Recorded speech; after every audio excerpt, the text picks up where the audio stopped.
Good evening from Prenton Park, where you can barely hear yourself think. It's a big night for Tranmere and indeed Newcastle in the second round of the EFL Cup.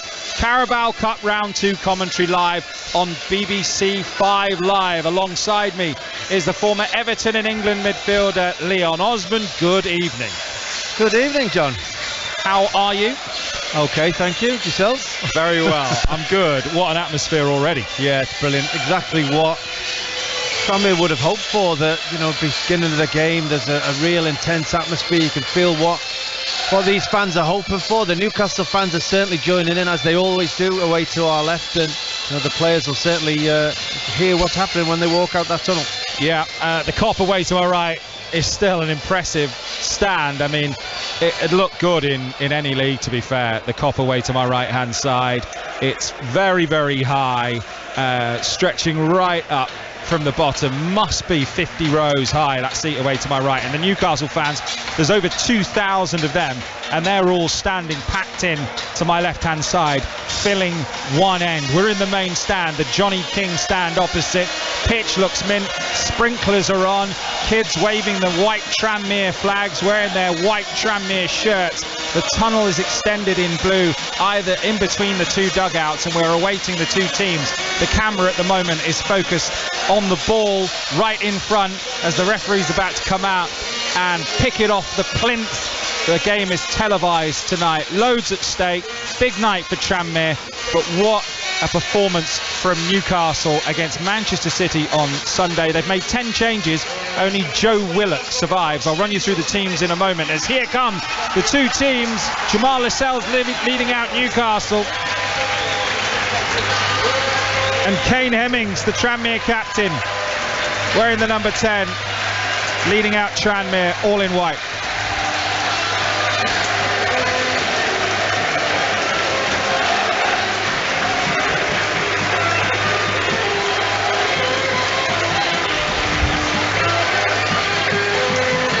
Mickey Mellon, the Tranmere manager, applauds above his head, applauds the Tranmere supporters.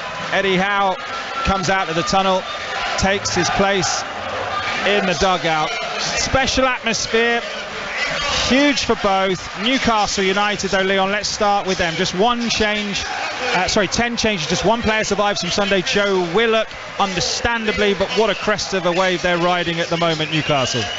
Well, yes, but they're performing so well. To have performed as they did against Manchester City at the weekend, I would say people from outside Newcastle maybe weren't expecting that, but the way the Newcastle fans have reacted, the noises from within the club, they were expecting it. They thought they could feel they can give anyone a game at the moment. They've made, as you mentioned, 10 changes for this game. They feel that squad is strong. They feel like they're building to something. You're right, Crest away, there's a real positive feeling about Newcastle at the moment, but that will change if you lose games like this. So it's a game they'll see victory for.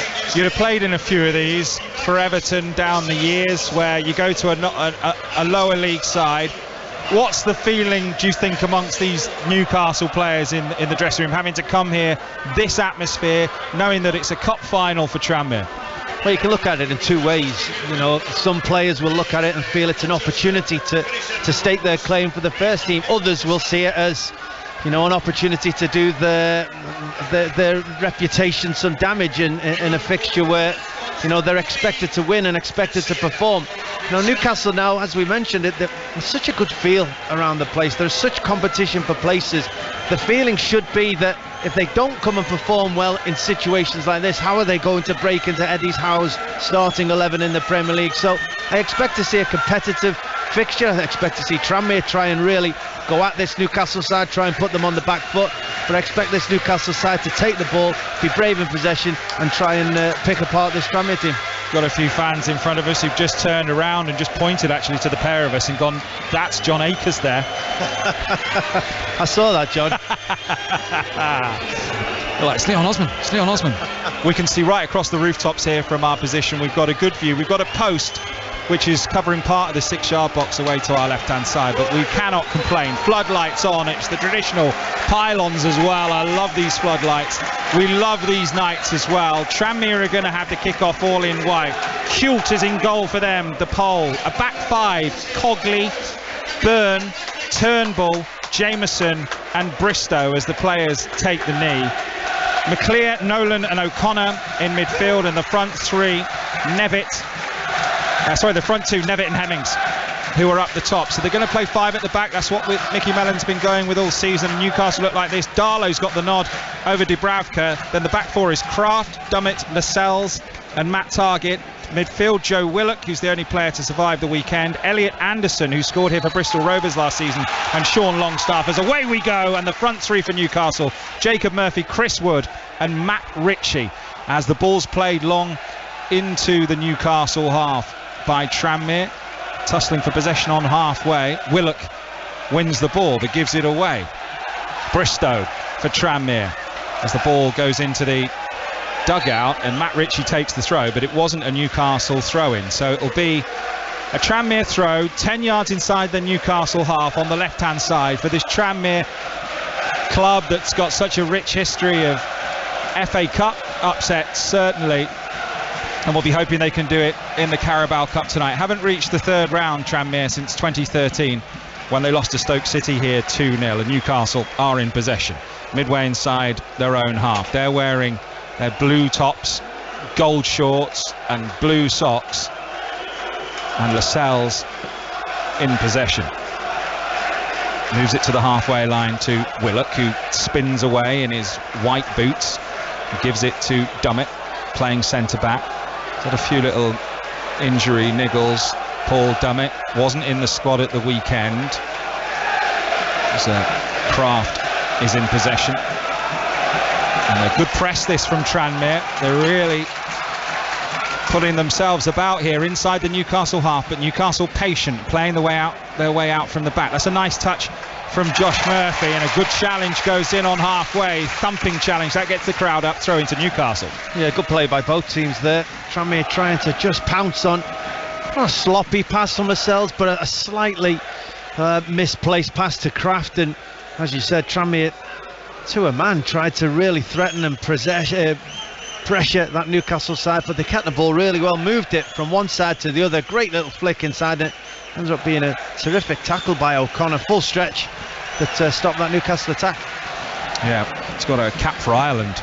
O'Connor was with the United Academy as Newcastle come forward down the right hand side. Kraft plays the ball towards the byline, overhits it though for Willock, and it will be a goal kick for Tranmere, who've struggled this season so far. 17th in League 2, haven't had the best start, played 5, won 1, drawn 1, lost 3, and struggling for goals. I think all that sometimes goes out the window though when you get a game like tonight, Leon.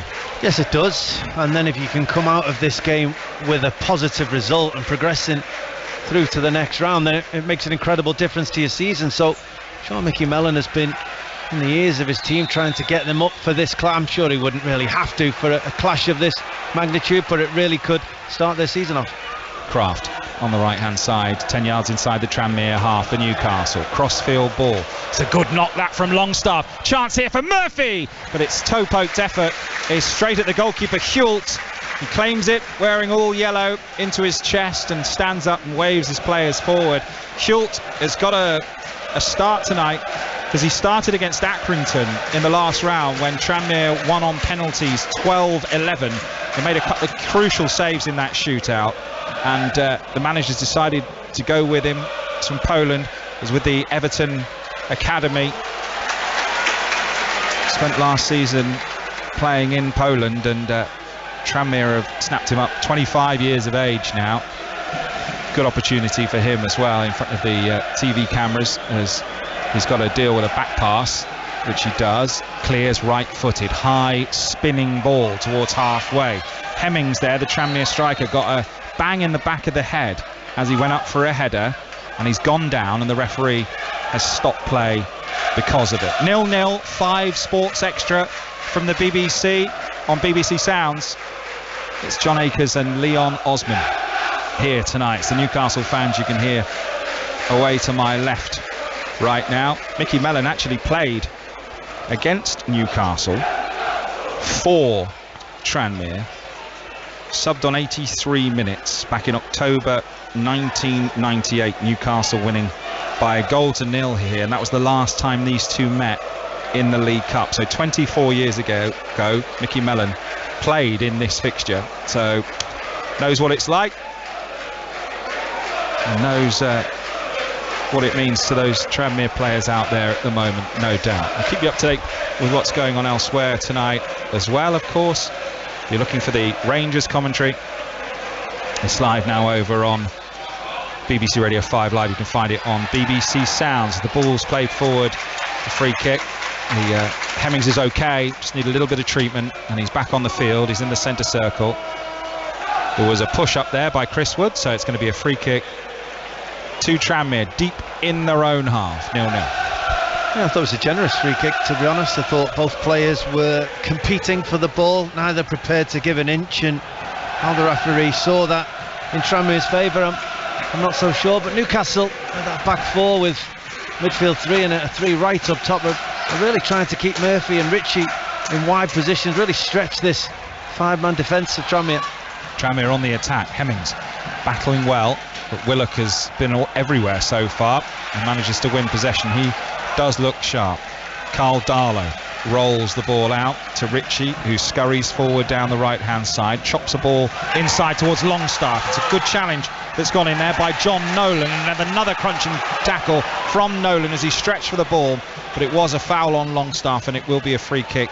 It was Kraft actually, will be a free kick to Newcastle deep in their own half. So Carl Darlow preferred in goal tonight, Leon, and Gillespie's on the bench, so it suggests maybe Dubravka could be on the move at some stage. Maybe they don't want him cut tied or whatever, but that's the speculation amongst Newcastle fans online tonight. Yeah, potentially, but you know, all three of them, you know, the Pope and as well, quality goalkeepers, so you know, they do have options. They've, you know, whoever played really, you wouldn't have said it would weaken the team in any way. I think that Newcastle have got quality in that area.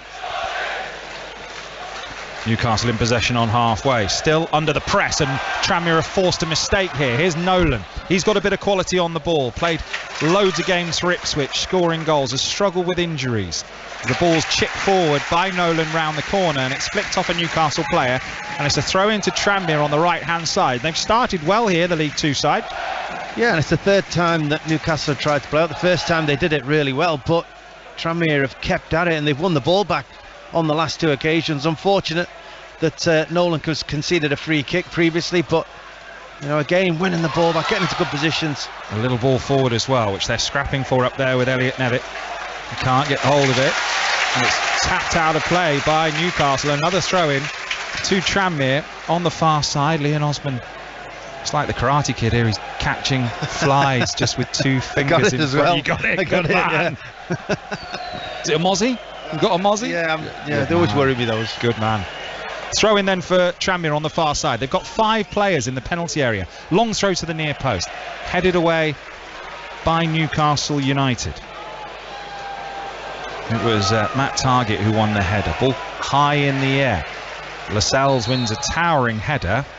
There's an offside flag gone up, so they played the advantage for a second there, but it will be a free kick for Newcastle, 10 yards inside their own half. Alexander Isak could end up being Newcastle's record signing. £58 million or thereabouts has been reported. 22 years old, Real Sociedad. That will be an interesting signing. 6'4", and that's got it's the talk of the town tonight on social media. Looks like that transfer is going to happen. We'll get the thoughts of Leon Osman on that in just a second, as there's a good challenge in the corner there and actually a foul, and Tranmere have won themselves a free kick, but it's deep in their own half, near their own corner flag on the right hand side. Isak, £58 million. Yeah, I mean, I don't know an awful lot about him, but you know, they've been patient with their money, Newcastle. They've been prepared to take the time to find the right option, not just jump in and get whoever's the most talked about at the minute or the highest profile player.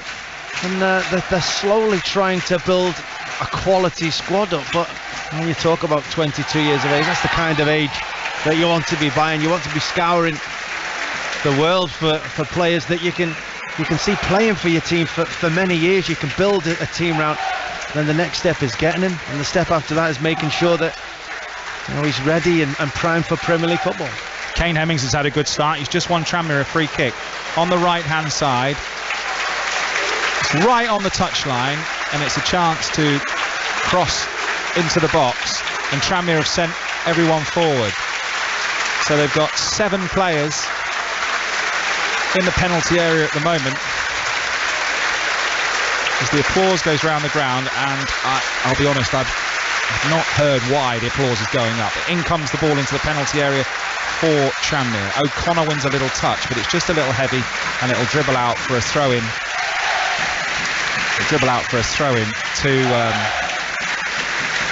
To Newcastle, midway inside the Tranmere half, left-hand side. Yeah, I just think that you'd expect usually lower league teams can be competitive at set pieces if they put good delivery in, but Newcastle tonight with Lascelles and Dummett and Kraft and Longstaff and Wood, quite a big team as well, quite physical. I just think they need to try and be a little bit more clever. They need to maybe move the ball a little bit first, or try and get a run at the Newcastle defence. Everyone was a bit static for the previous two set pieces, and Newcastle defended it easy. Ball's all the way through to goalkeeper Carl Darlow for Newcastle, all in orange, and the minute's applause was for Olivia Pratt-Corbett, who was 9 years of age. That's why it was in the 9th minute, and she tragically died after a shooting on Merseyside just a couple of days ago. Heartbreaking and lovely to hear. Fans here on Merseyside on the Wirral marking that 9th minute. 5 Sports Extra with Newcastle in possession. Chris Wood, good strength. Willock on the edge of the D. This is a good attack from Newcastle. Curler from Murphy over the crossbar and behind into the cop. It's a goal kick for Tranmere Rovers. Yeah, it was a good attack by Newcastle. They found a bit of possession. Willock in particular just able to get his first little bit of space in the middle of that compact midfield, and played a 1-2 with Chris Wood, played it out to Murphy on that left hand side, and he had the runner, he had Target overlapping him into a great bit of space inside the penalty area with players attacking that 6-yard box. I feel that would have been the better option, but he tried to go for ambitious top corner one and was never able to get under the bar. Tranmere battling for the ball after the long goal kick from Hult. Newcastle have come up with it though. We've had 12 minutes. It's Tranmere 0, Newcastle 0 in the EFL Cup second round. Bristol City have taken the lead at Wickham by a goal to 0, and Kadji has scored in that one. Still 0-0 between Forest Green and Premier League Brighton, and Leeds and Barnsley. Newcastle chip a ball forward towards Matt Ritchie. I don't think he's going to get hold of that though. He isn't. It's going to dribble out. He was overhit. When you get this many changes, inevitably, Leon, it's going to take a little while for them to gel. I mean, I think Newcastle have played the ball around quite nicely, but several of these, it's August, won't have too many minutes in their legs. No, you're right. Everyone tries to get time in pre-season, but once the league games start, the first 11 is usually selected. So there are a number of players that need minutes, but they've also been playing the style of football that Eddie Howe set out all season. I wouldn't expect that style to be changing just because he's made changes to the starting 11. So the runs should be the same, the style and how he wants to move the ball around the field should be the same. Might take a couple of seconds longer. It was a bright bit of play by Anderson. First time I've seen him really try and get on the ball. Good bit of passing, good creating of a bit of space for himself. He just unfortunately overhit that pass from the Ritchie run. Kadji, who scored for Bristol City, by the way, is only 18 years of age, and it was his debut. It's 2 yards out. Pretty special moment for him. That's a lovely turn in midfield from Elliot Anderson, the 19-year-old, and Newcastle building an attack now down the right-hand side with Kraft. Little ball inside for Willock. Now Ritchie, Willock again, Kraft's outside him. Little dink ball, lovely pass. Kraft tries a little chip over the top and tries to run onto it, but is cleared out of play by Tranmere.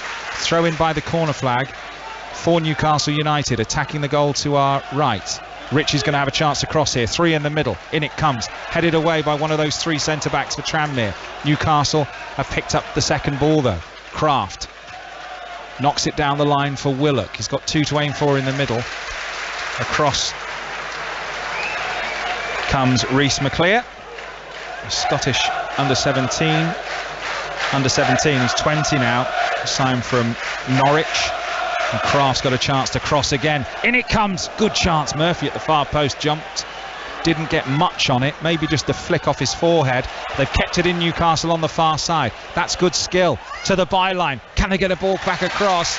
Anderson, who's looked really lively early on. He's only 19, Scottish under-21 international, and they've taken a quick corner. Anderson. He's got 5 in the middle to aim for. All waiting for a cross. They've recycled it back towards target. Newcastle still in possession, and every player apart from Darlow in the Tranmere half. Lip of the centre circle. Kraft plays a ball out to the right, to the left hand side. Newcastle still in possession, patient, got loads of players forward here. Target 10 yards inside the Tranmere half. Goes into the feet of Willock, and now Kraft, who just takes his eye off the ball and lets it run under his foot, and Tranmere have managed to press them back a bit here. In midfield it's Sean Longstaff. Richie again. Now Willock on the halfway line. 2 men around him. Crunching challenge. Throw in for Newcastle. Yeah, good passage of play by Newcastle though. Tranmere doing well to keep their concentration. Just starting to see Willock and Richie, and as you've mentioned, Anderson in particular, just starting to show that little bit of quality, getting on the half turn, finding those spaces, starting to pick a couple of passes, and it's starting to put Tranmere on the back foot. This is a good run by Matt Target, all the way to the edge of the Tranmere penalty area, and now here is Anderson twisting and turning, trying to get the ball from out under his feet, but Tranmere have done well to win it with McClear. Then they play a ball forward and lose possession, and that's why you can hear the sighs all around us. Not quite a sellout here tonight. There are a few seats in the Kop away to my right hand side, but it's a really good crowd here at Prenton Park, and they're making a really good noise, as are the travelling Newcastle United supporters. Willock wins the ball in midfield. Longstaff. Some space here for Anderson. Anderson, edge of the D, fires wide, right-footed. Good strike though. He knows about scoring here. He scored for Bristol Rovers on loan here last season, Elliot Anderson, and that was a good effort.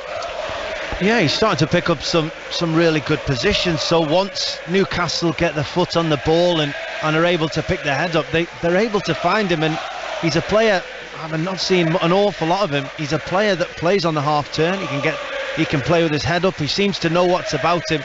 So as soon as Newcastle fire the ball into him, he's already turned. He's already got pictures in his mind. That moment, decided to go for a shot, but unfortunately just dragged it a touch wide. Yeah, Mickey Mellon said in his pre-match notes that they'll give it a go tonight, and why not? Willock's got some space though. Tranmere have got a lot of bodies forward. Away goes Willock through the middle. He has got runners. Plays it through towards Wood. Great covering challenge. That's terrific from Jordan Turnbull, who was at Salford last season. Read it really well, Leon. Well, it took everything he had to cut that pass out. He was at such full stretch there. He gave it everything, because Newcastle, as you mentioned, counter-attacked at pace. Willock running right through the middle. I think he nutmegged Jameson to try and make that pass through to Chris Wood, running off the shoulder of Turnbull, but as you said, with every sinew he had, he just managed to cut it out. Throw in for Newcastle, midway inside the Tranmere half on the right hand side. 18 minutes of the game gone. Tranmere 0, Newcastle 0, and this will have been the plan for Tranmere. Just keep it 0-0 as long as possible. First 20 as the ball forward towards Wood. It's offside, the flag's up. It's a good move. Anderson was in, but the flag had already gone up, and it's going to be a free kick to Tranmere deep in their own half. Newcastle going out at this stage last season to Premier League Burnley. They went out 4-3 on penalties. Tranmere haven't beaten Newcastle for 30 years. It's been a long time since Newcastle won something, and Eddie Howe, I'm sure, and the owners will be keen to target this competition.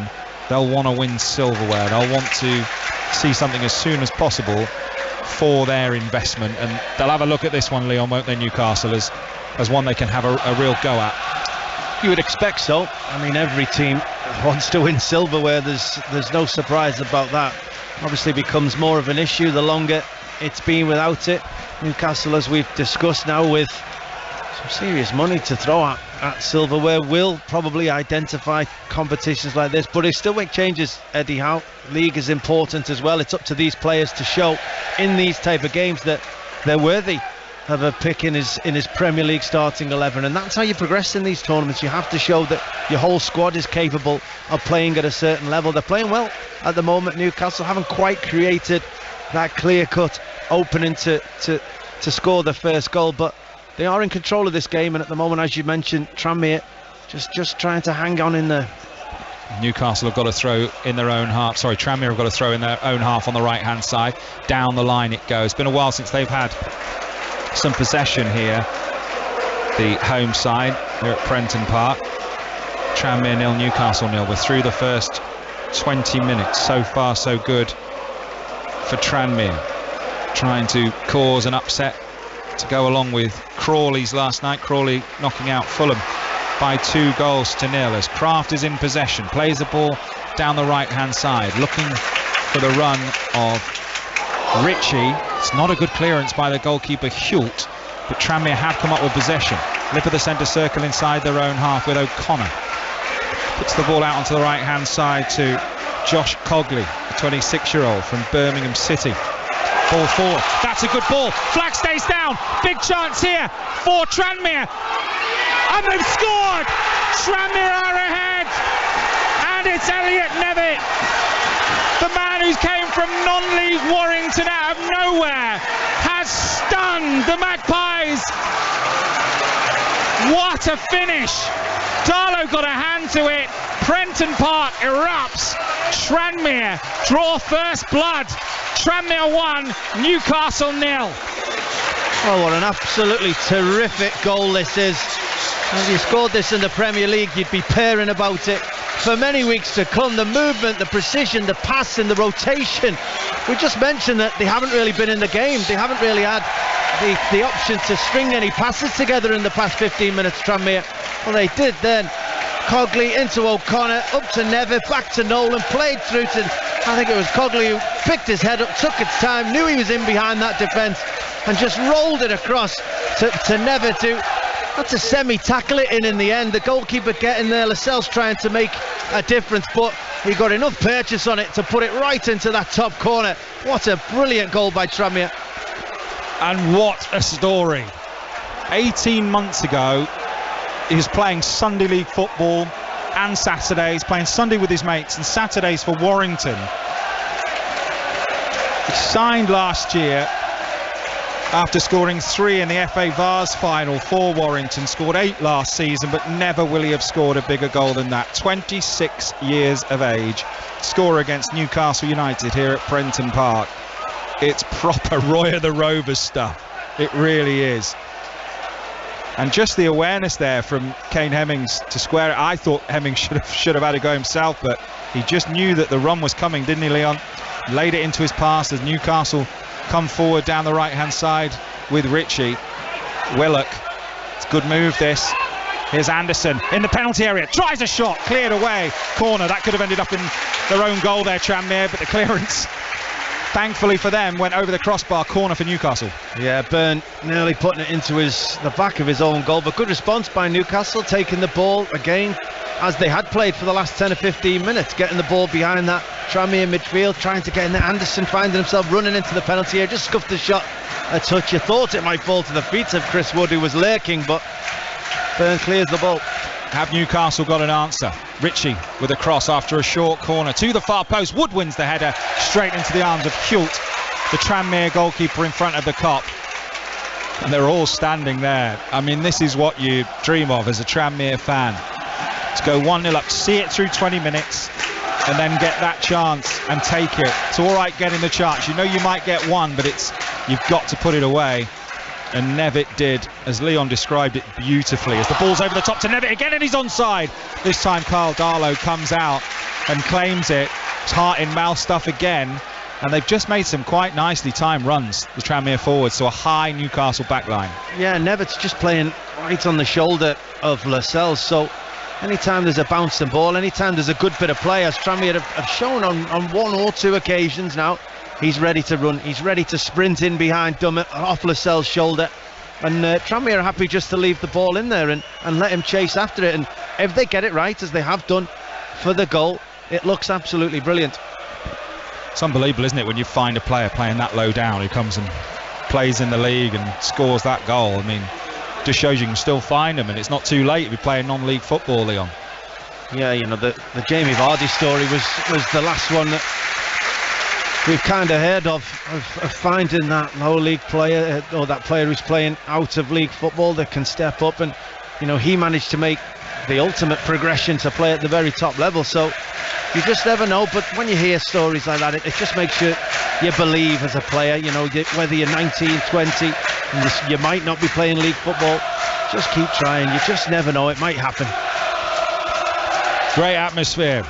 Newcastle have to respond. They're in possession on the halfway line. 5 Sports Extra. Tranmere 1, Newcastle 0. Chip ball forward. Anderson goes down under the challenge of Byrne, but it's through to the goalkeeper. He's going to take his time here. Hult. Well, you mentioned that these Tranmere fans are thoroughly enjoying themselves, and they are now. I mean, I think it probably would have been their game plan, or certainly they would have known Newcastle would take the ball, and Newcastle may have more possession, but you have to be organised, you have to defend well, you have to stop Newcastle trying to dominate the ball and the play. But if they do, hang in there, defend well, trust your teammates, and that opportunity may come if you're well organised. And so far for Tranmere, 25 minutes gone, it's job done. And they've just used the press again brilliantly, and they forced a turnover. Newcastle put the ball out of play.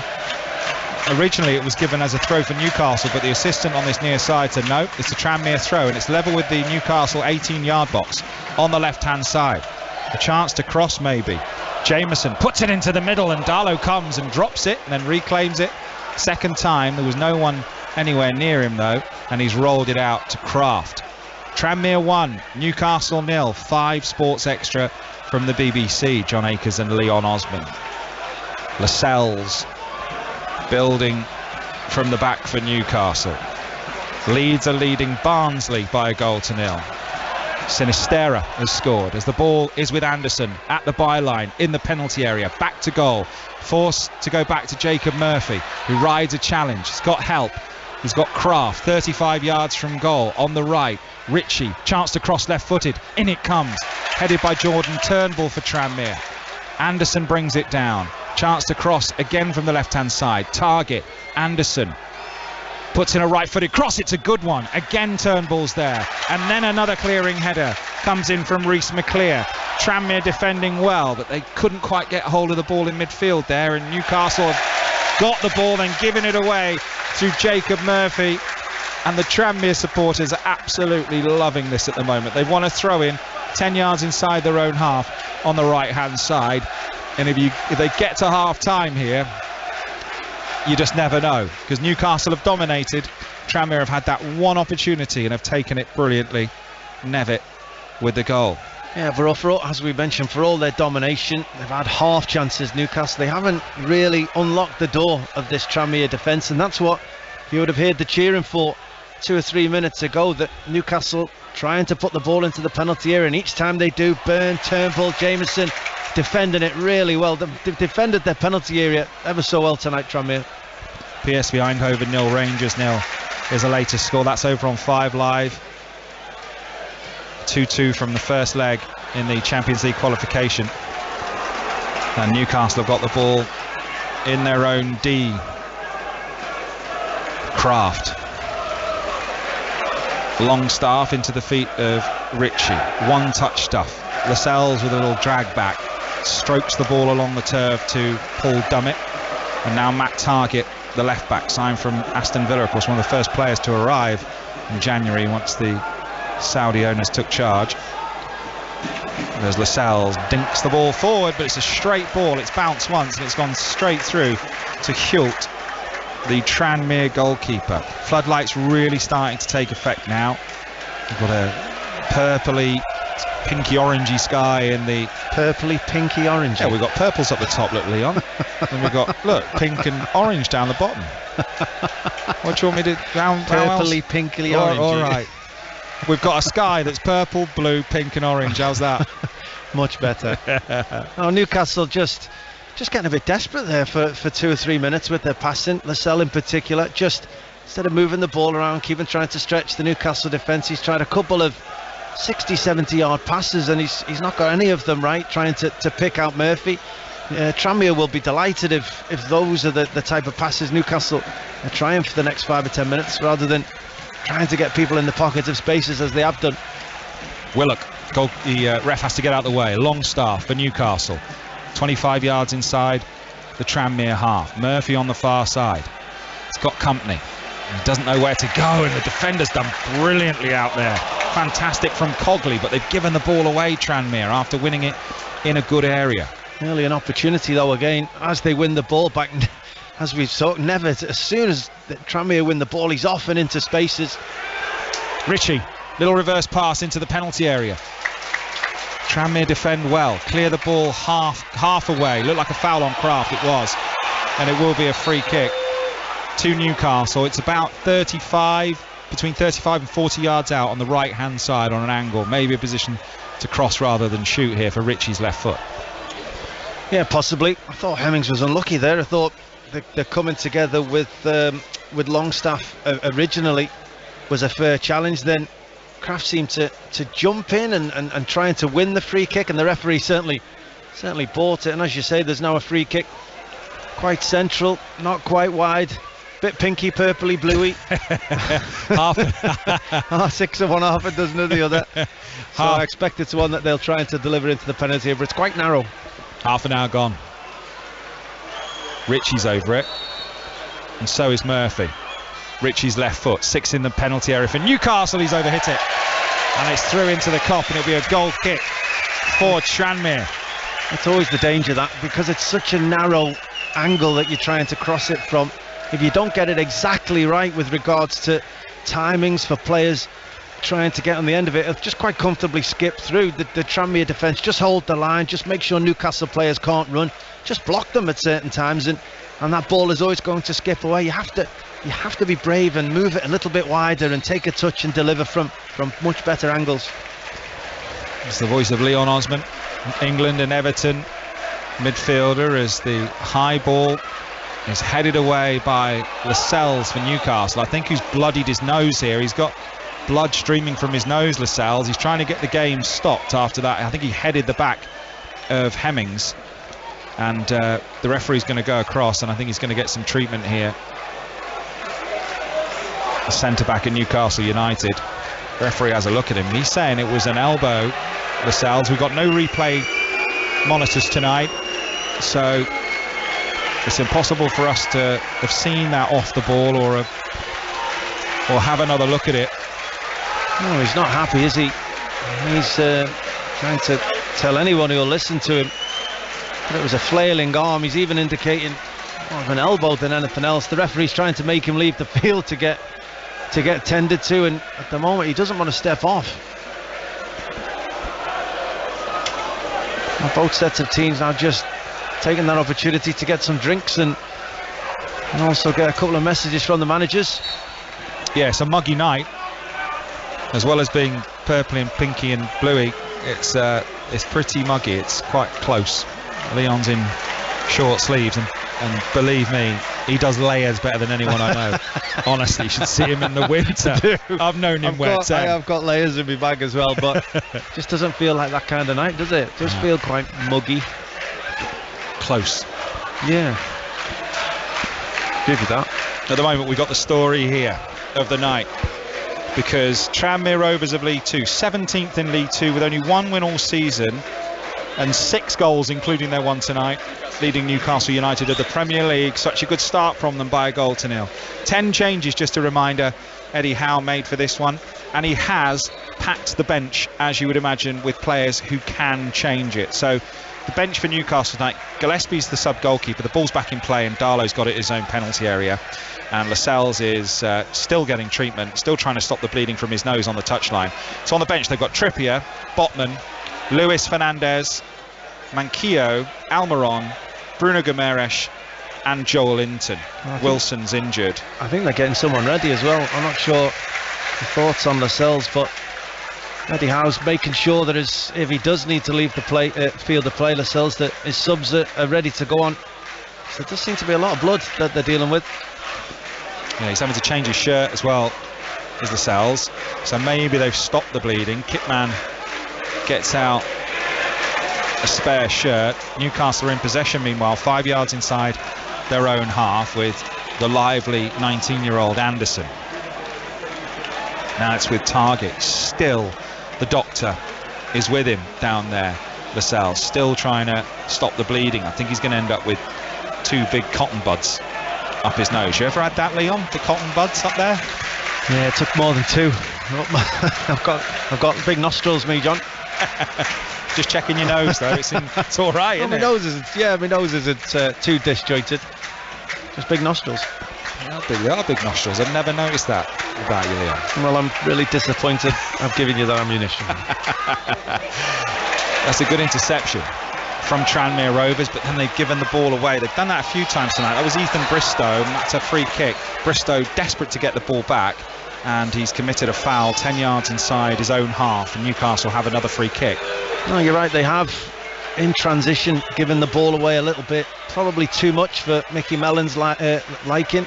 Tranmere, when they've won the ball, but that first pass hasn't always been the pass into the centre forward to hold it up. It hasn't got as far as Hemmings. It's usually been cut out by that Newcastle midfield, but when it has done, Tranmere have looked bright and they've looked lively. They've looked like they can get up the field quickly and create 1 or 2 opportunities as they have the space to attack, but they have to get that first pass right. Leeds have scored another to make it 2-0, and then Barnsley have scored one straight away afterwards. So Click with a penalty on 32.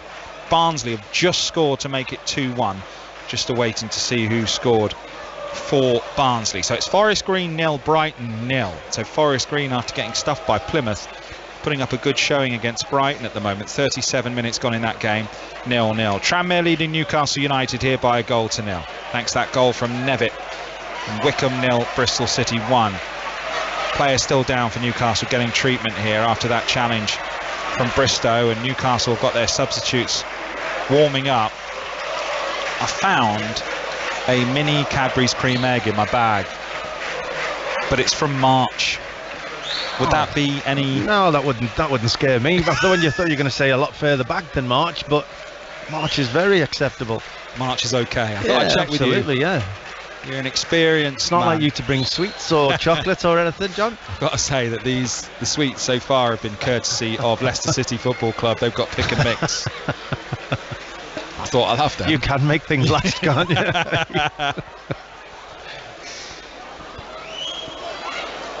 Down still getting treatment. It's Longstaff. Is it Longstaff or is it? I think it's Kraft. Is it Kraft? Yeah. Kraft still down, getting treatment. First meeting between these two since February 2000. That was in the FA Cup quarter-final. Remember when Tranmere made it to the FA Cup quarter-final? It's Tranmere 2, Newcastle 3 here. Allison and Jones for Tranmere.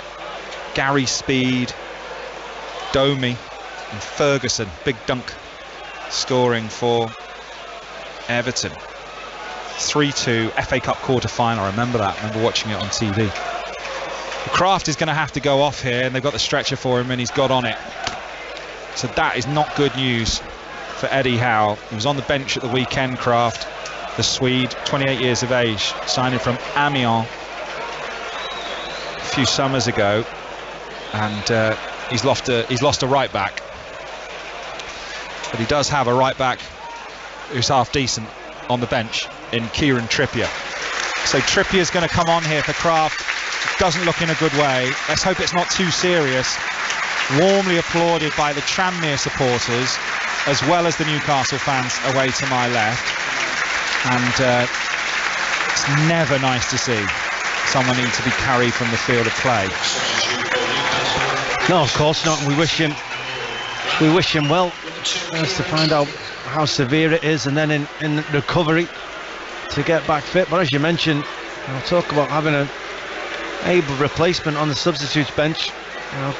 Trippier able to step on in there. He'll probably get to the level of action instantly, such as his quality. He's gone straight on. He's got the set piece in his hand, and actually, despite it being in a central position, I do feel he's a bit more capable of picking out a set piece. How good was his free kick against City at the weekend? It was superb, wasn't it? Trippier, free kick, dinks it into the penalty area. It's headed back across goal. Anderson with the header and headed off the line. Really nice clearance. Bristow got good clearance on it. It's out for a corner. I think the keeper was beaten there, you know. Yeah, he was sold. He went for the first header across. As we mentioned, Trippier, brilliant free kick, put in a really good area. It was headed right up across the penalty area, probably about 8 yards out. Anderson headed it from, but good defending. Trippier again with the corner, free header off the line again and in. Newcastle have equalised, and it's Jamal Lascelles and 2,000 Geordies celebrate, and Tranmere have been unpicked from a set piece. 5 minutes to half time. Tranmere 1, Newcastle 1. Well, that injury's changed everything. It really has. Tranmere, the pace sort of went out of the game. They've been a bit slow. They haven't started since the game took off again. Kieran Trippier's come onto the field. He's had 2 touches of the ball. He's set up 2 chances. Tranmere have taken one of them. I think Lascelles has touched it twice as well. The header, then the rebound comes back to him and he follows it in. Lascelles has touched it twice. I think Anderson's touched it once. What a difference Kieran Trippier's made to this game already. His quality. Then he also signalled everyone, get the ball, get back to the halfway line. We've got a job to do here. Real professionalism. He's been on the pitch for 60 seconds, and as Leon says, he's made a real impact. Can't work out on the line whether it just hit the keeper or whether it hit a defender just at the near post. The first time Lascelles has the effort when it comes back to him. I don't know whether it hits the keeper on the line or whether it hits a defender. They've got a bit unlucky and they just weren't tight to Lascelles. They didn't react quick enough, Tranmere, did they, to it going back to him? You're right, but it's sometimes harsh because he was marked, but the ball from Trippier was so accurate that it went over the shoulder, went over the head of the defender, and he was sprawling and stretching, and Lascelles just managed to meet it. And as Lascelles headed it towards goal, you're right, it ricocheted, but it came straight back to him as he was on the move, running forward. The defender could do nothing about it in that moment. You just hope somebody can get a second block on it, but unfortunately for Tranmere, unfortunately for Newcastle, nobody was able to. And the cotton wool up the nose hasn't affected Jamal Lascelles' finishing. Of course, he's not in the side. Botman and Cher have got the nod so far this season at centre-back as a long throw from Tranmere comes in on the far side. They've picked up the ball here with Nolan. Nice feet from him. Tranmere in possession with McClear. That's a nice turn. Good little run from McClear. Challenged on the edge of the Newcastle penalty area. They'll want to get through to half-time here, Tranmere. I'm sure at 1-1 we've got 3 minutes to half-time plus added time, of which there will be quite a bit because of the injury to Emil Kraft, who had to be stretchered off. Newcastle have a free kick 10 yards inside their own half. 1-1. 5 Sports Extra from the BBC on BBC Sounds. Take us with you rather, wherever you go with BBC Sounds. Download the app for your smartphone or your tablet, or you can just say to your smart speaker, play BBC 5 Sports Extra, and it'll do it if it listens. Our smart speaker listens to me, but not my other half, Amber. Just only listens to me. Tranmere in possession in their left back spot near the corner flag. Is that a foul on Hemmings? The referee says no, but it is a throw-in to Tranmere, about 15 yards inside their own half, left-hand side. That is the Newcastle fans you can hear. Have been buoyed, and obviously the Tranmere fans have been quietened. Obviously Tranmere are going to need their supporters as Nolan's header falls into the path of Murphy, who runs down the right for Newcastle. Nice covering tackle by O'Connor. Tranmere are in possession, have got a bit of time and space. Nice little ball round the corner, that towards Nolan.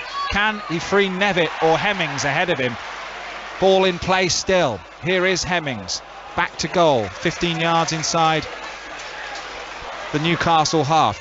Newcastle back in their shape, and Tranmere keeping possession. Long ball out to the left. Good first touch as well by Ethan Bristow. Bristow tries to play it round the corner. He's still in possession here. It's a good little spell of possession this for Tranmere, as Jordan Turnbull has to go back to his own goalkeeper. High long ball forward, header won by Target into the arms of Darlow. They look most dangerous, Tranmere, like you said earlier, Leon, when they do pick up the ball with Nolan or O'Connor somewhere just inside or around halfway, and then Nevitt and Hemmings make those runs and try and get in behind. Yeah, Newcastle are holding quite a high and quite an aggressive line, but when Tranmere try to go long early or try to go too direct, it's still easy for Newcastle to see it, and they can drop away and they can get into spaces as Target did there and head it back to the goalkeeper. But when they play it to a striker and then pop it to midfield, and it's done with that third man run and done quickly, Newcastle are finding that very difficult to deal with. And now that be the run from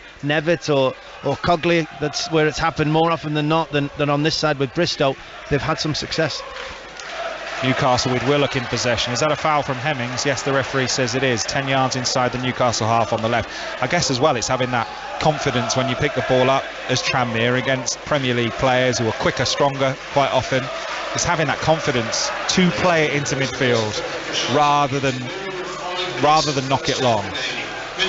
Yeah, but you've got to trust your strikers. You've got to get the ball into their feet. That's what makes the difference. You know, when you pop that ball, you know, I've talking before about that first pass has got to be better from Tranmere. Pop it into the striker's feet, preferably to Hemmings, because once it goes into him, Nevitt can make the run off him, and they look good.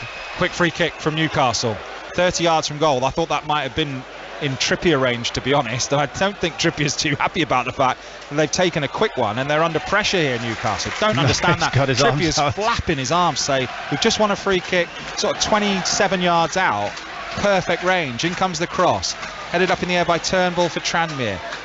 Little headed clearance away, but Newcastle have picked up possession.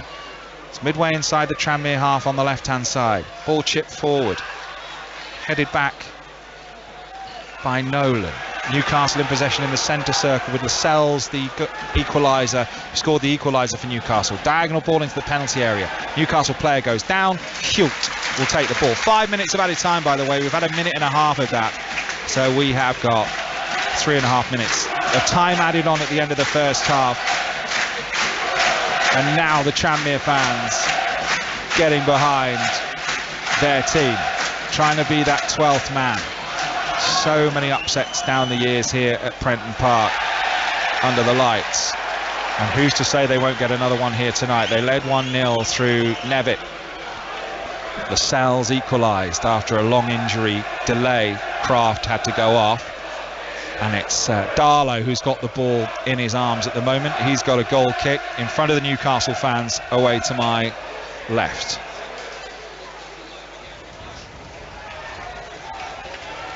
You know, there's nothing to say that Newcastle are going to go on and win the game from here. Tranmere will be pleased to be at 1-1 at half time. Newcastle probably relieved, if I'm being honest, that despite going behind, they've got themselves on level terms. It's all to play for in that second half. The last thing Eddie Howe would have wanted was to go in behind after the first half. It makes it such a much more difficult task in the second. So both teams will feel they're in a good position. Both teams will fancy it. Offside flag goes up against Newcastle, and it's a free kick for Tranmere on the edge of their own penalty area. Hult goes across to take it. Got another fly buzzing around here, Leon. We need the fly catcher. We need the man with the reactions. Get it again. Like Daniel LaRusso. 1-1. 5 Sports Extra from the BBC. More live commentaries than anyone else this season in the Premier League. And we've got you covered in the EFL Cup as well. Long ball forward from Hult. Heads go up inside the Newcastle half. Ball still in the air. Tranmere win a header. Was that a free kick? Well, they've got possession anyway. It's with McClear, who puts a little ball forward. Oh, is that an under-hit back pass? And that's a crunching challenge. Hemmings on the goalkeeper Darlow. Be interested to see what the referee does here. The ball was there to win. They both dove at the ball. Hemmings went feet first, and Darlow's come off worst. Hemmings is back on his feet. The referee wants to speak to Kane Hemmings here. He was going for the ball, but he caught quite a bit of Carl Darlow. Leon Osman. I think he was going for the ball, and you want that kind of commitment. It was really poor. I think it was Dummett who just really underhit the pass back to Darlow, and Darlow had to come sprinting out to try and make it. He probably went to ground, realising that tackle was coming in from Hemmings. If it's my striker, I want them to be committed. I want them going in on the off chance to get a block in those situations. But as soon as you miss that block, as soon as the keeper propels the ball away, they do look nasty, because he goes flying into the goalkeeper. Studs were raised in trying to block the shot, and the keeper's quite happy to get up without really needing too much treatment, although he is limping. Yeah. And he does get the free kick, of course, as Leon said, and Kane Hemmings does receive a yellow card, the Tranmere captain, for that challenge. So Tranmere's striker is not on the score sheet so far tonight. It's on a yellow card. Nevitt scoring their opener. Hemmings with a lovely layoff, and it was a stretching, lunging finish from 8 yards, which Darlow did get a touch to, but it only managed to palm it into the top corner, and it all kicked off here at Prenton Park. Ball forward for Newcastle, straight into the arms of Hult, and that should be about it for the first half. They're not the brightest floodlights here at Prenton Park, I've got to say. I mean, I like them. I like the towers.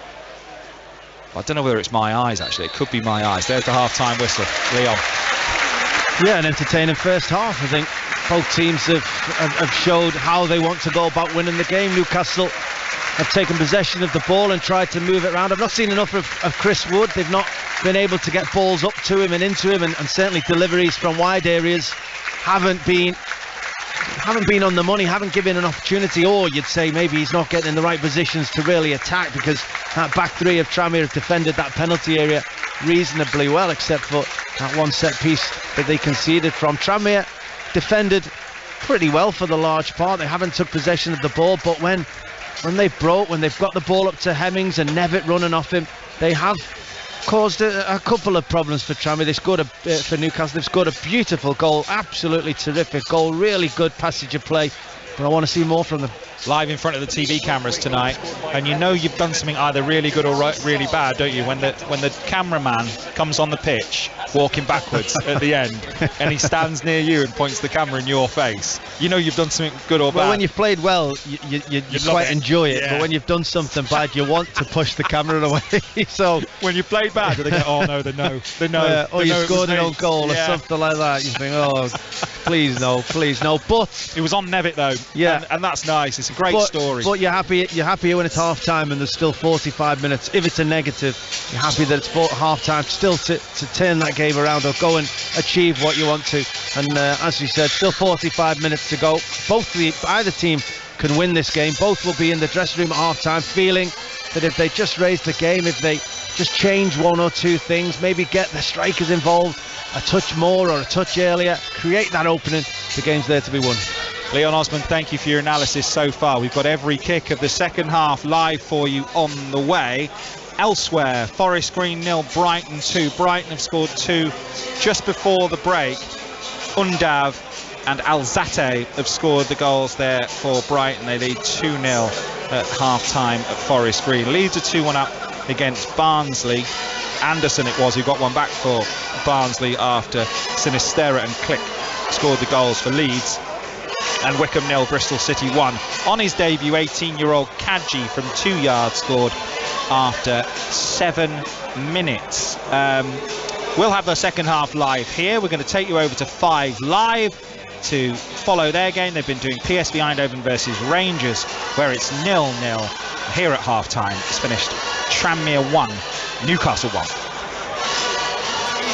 Too easy for Sangari. He should have scored. Yeah, that is now the best chance, John. There's no doubt about it. He's free, no one anywhere near him. He's got a lot of time to see it, and he just scoops it high over the bar. He's trying to aim it back towards the back post, just cushion it, but he just gets it wrong, to the relief of the Rangers players. James, that's not good enough. Defending from a corner. It's not, and it's something we've obviously spoken about, Rangers will be aware of. PSV are a big side. They've got threats all over the box, Sangari in this occasion, but they have to be picked up. There can't be any free headers. Well, if you do that, you'll concede sooner or later. Rangers coming forward, but the offside flag is up, and PSV with a free kick halfway inside their own half. This is, for everything that was said before the match, this is a closely fought encounter between these sides here. Yeah, it is, and it's something that we thought would be the case. I think that PSV started better, Rangers then got control of the match. It looks like it's swung back in favour of PSV, and I expect it's going to be like this for the rest of the night. And it wouldn't surprise me if neither team finds that breaks the deadlock and they go to extra time, but it's just swinging either way at the minute.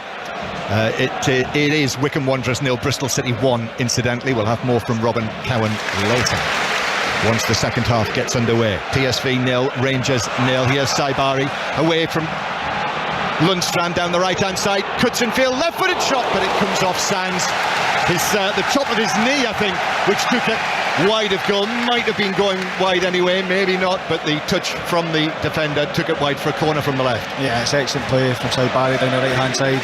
Drop of the shoulder, lets the ball run across his body, and he's one-on-one with Borna Barisic.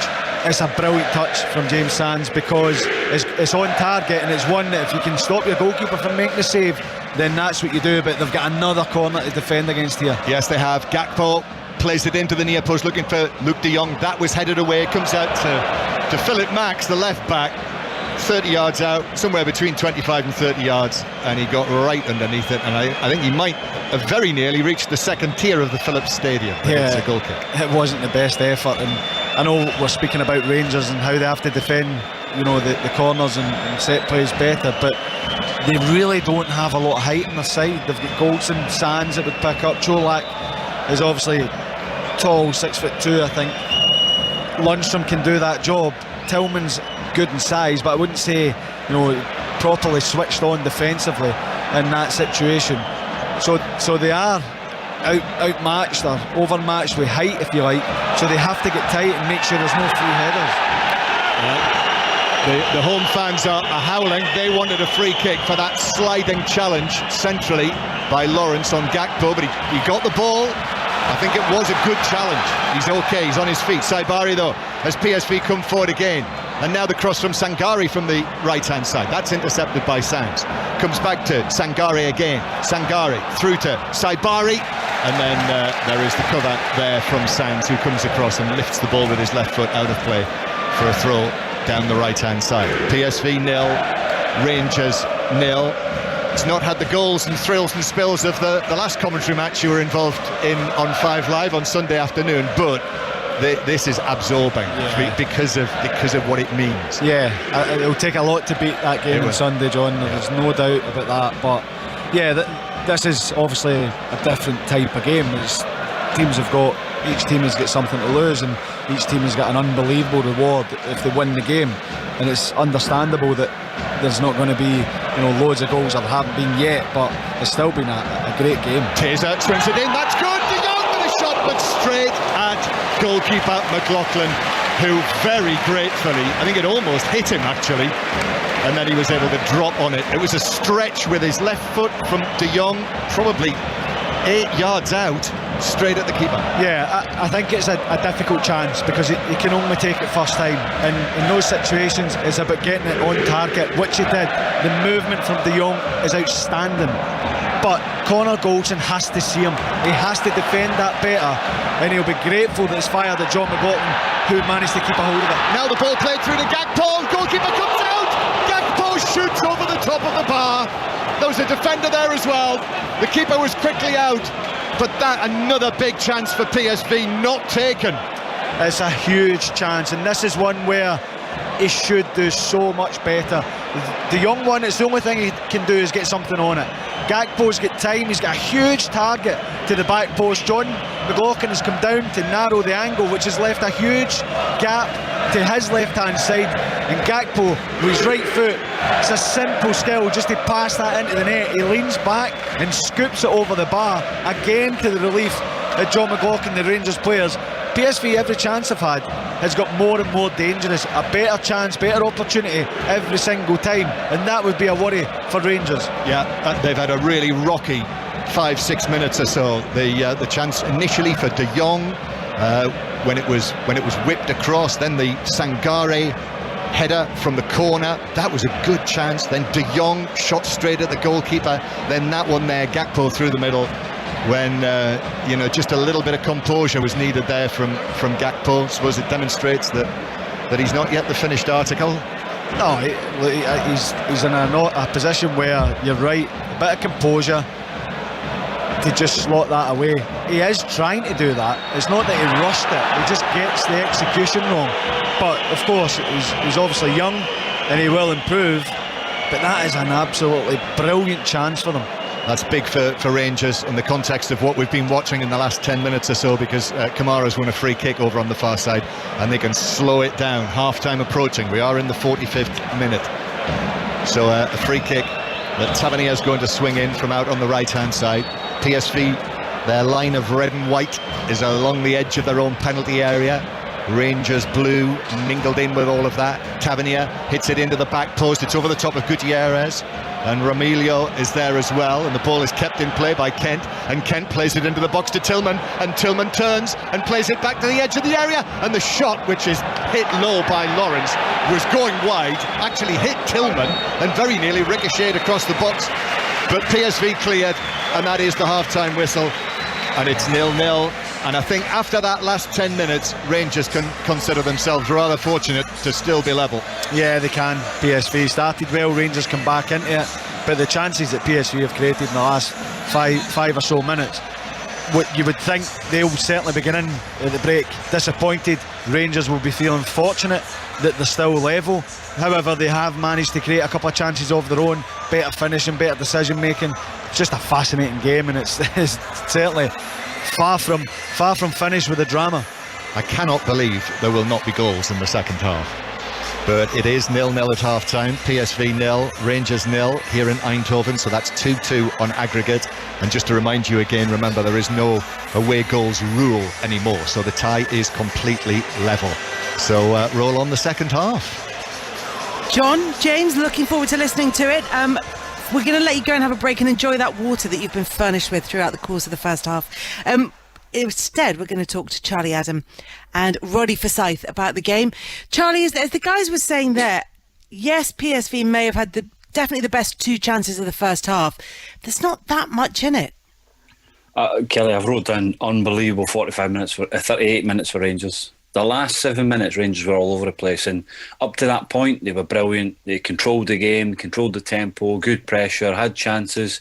But if you switch off and you make your own mistakes, it always gives a team like PSV chances, and they've managed to come into the game the last 7-8 minutes and big chances, and Rangers will be delighted to be in a half-time 0-0 now.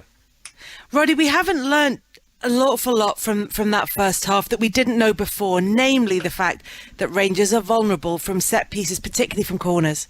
Yes, and early on I was interested in the fact that the possession stats were hugely in favour of PSV. They were in the high 80s at one point.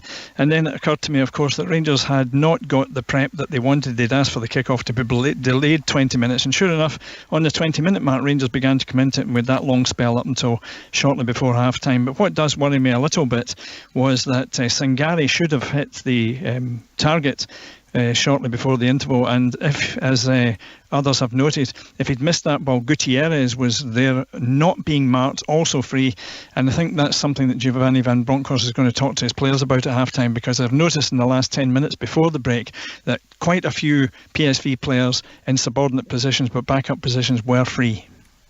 They were indeed, and there have been issues there that Giovanni Van Bronckhorst is going to want to talk to his players about. But those chances that Rangers have given up, Charlie, Rangers could have had goals of their own, but PSV should have scored at least two of theirs. Yeah, Sangara had a great header, free header at the back post from a set play. Like you say, Rangers are not defending set plays, and I think it's been a problem for the last few years, really, set plays. De Jong had a big chance, a wonderful cross from Teze, the right back. De Jong just nearly got on the end of it. And then obviously Gakpo's chance, that was the biggest one of them all. He goes clean through and all he had to do was side foot it and he dinked over the bar. But the warning signs for Rangers are that this is a good PSV team and they will cause problems, but in the end, getting into half-time 0-0, they can relax and regroup and come out second half. But no, listen, Rangers are well in the tie. There's no doubt about that. There is opportunities for them to score goals, and they just need to take care in the final third. Charlie, James and John, I was going to say, when you look at the Rangers substitutes and think what they might do in the second half, how wonderful would it have been for Van Bronckhorst to have had a properly fit Morelos on that bench, indeed, if he didn't start, because you suspect that somebody like that would have to come on to reinforce the attack later in the match, and yet there's nobody of that calibre on the bench. The nearest would be Fashion Sakala, I suppose. Yeah, Sakala, or maybe Matondo, who's got real burning, he's got real pace that can get you, especially away from home, can get you up the pitch. Scott Wright's quick as well. So listen, they've got other attributes, and you deal with what you have. We could all wish we had Morelos, but he's not there. And these lads that are on the bench, they could be coming off, being ready, and they could be the match winner. So you never know. Charlie, it was interesting listening to James and John. James was saying there's a really strong chance this would end up going to extra time, and then John said, if there's no goals in the second half, I'll be really surprised. But it's that finely balanced. Yeah, it is. Both teams have conceded chances, even in the first leg as well. You don't get 2-2 if teams are not conceding chances. So I think there will be goals in this second half. And let's say if it goes in the Rangers' favour, then it'll be great for them. But they have to keep the back door shut, because a set plays is always a worry at the moment with Rangers. 0-0, a good scoreline at half-time, Roddy?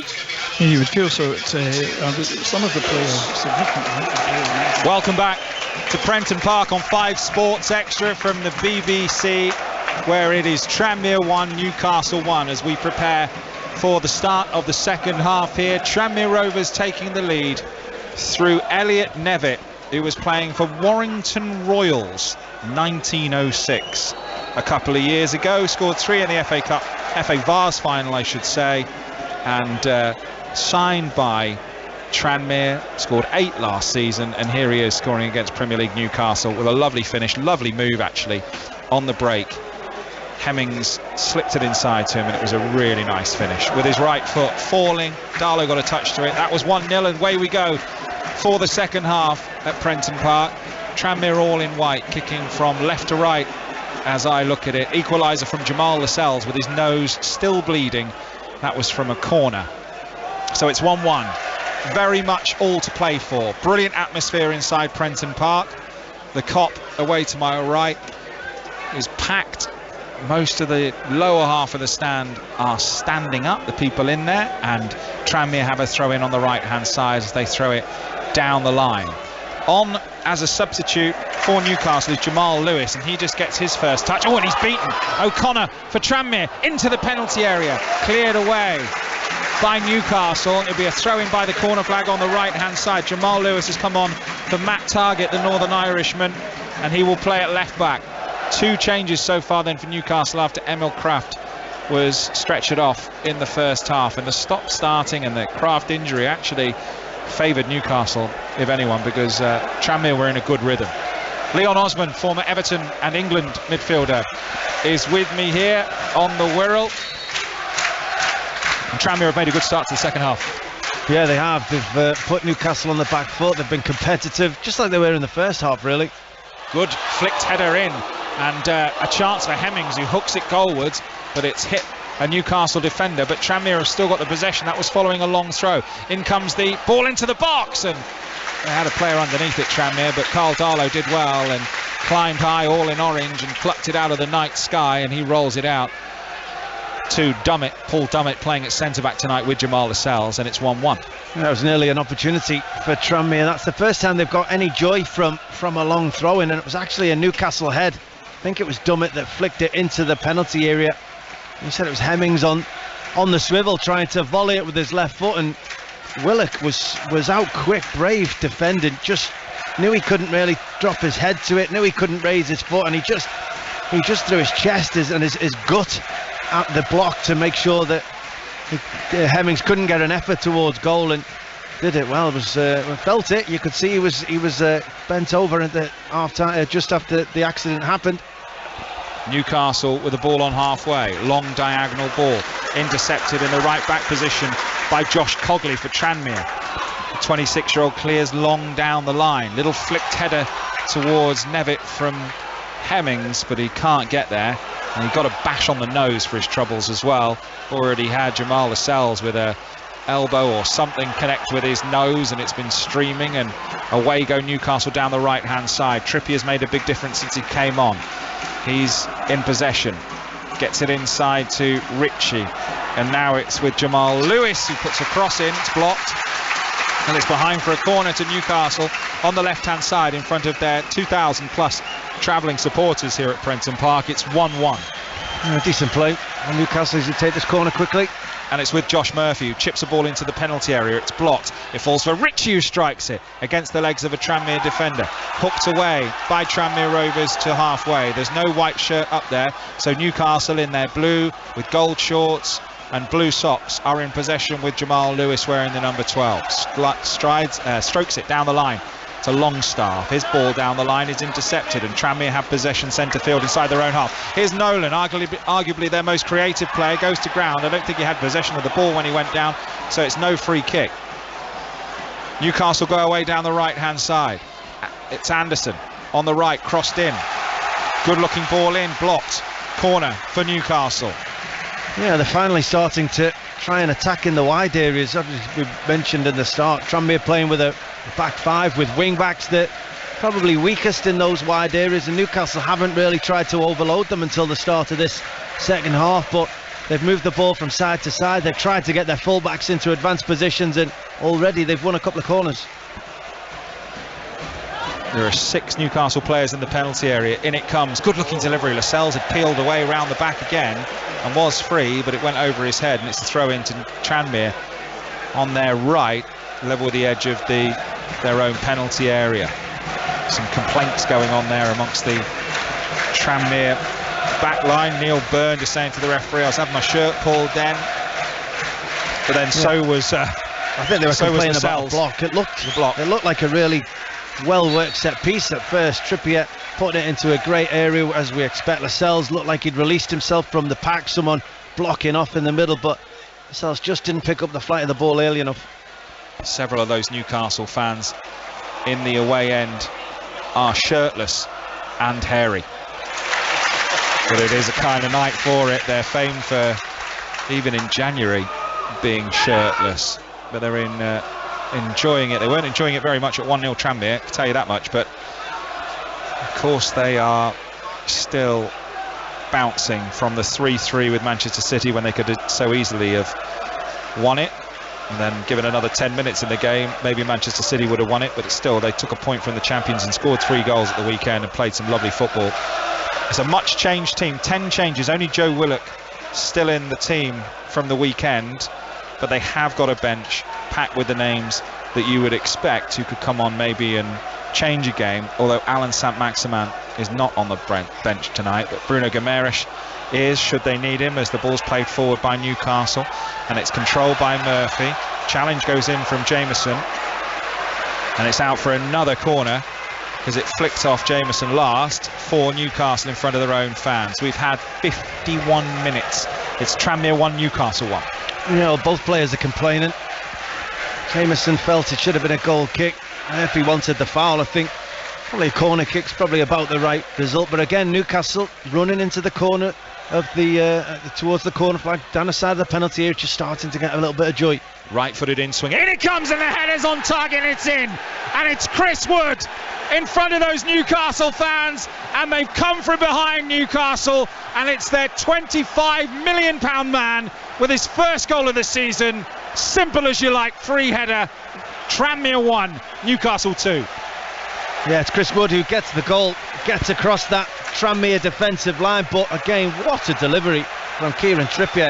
It had such power and pace and precision on it that Chris Wood just needed to arrive on cue and just direct it. He didn't have to do an awful lot more. He just had to get into the space, make decent enough contact, let it glance off his head as much as anything to find the back of the goal, and left Hult with no chance of saving it. It went past him before he'd even realised Wood had got a touch. And we haven't seen an awful lot of Wood in this game. He hasn't been in possession. He's not been able to get on the end of any delivery up till that point, but when he does, he can be clinical. That's what he can do. That's why they signed him.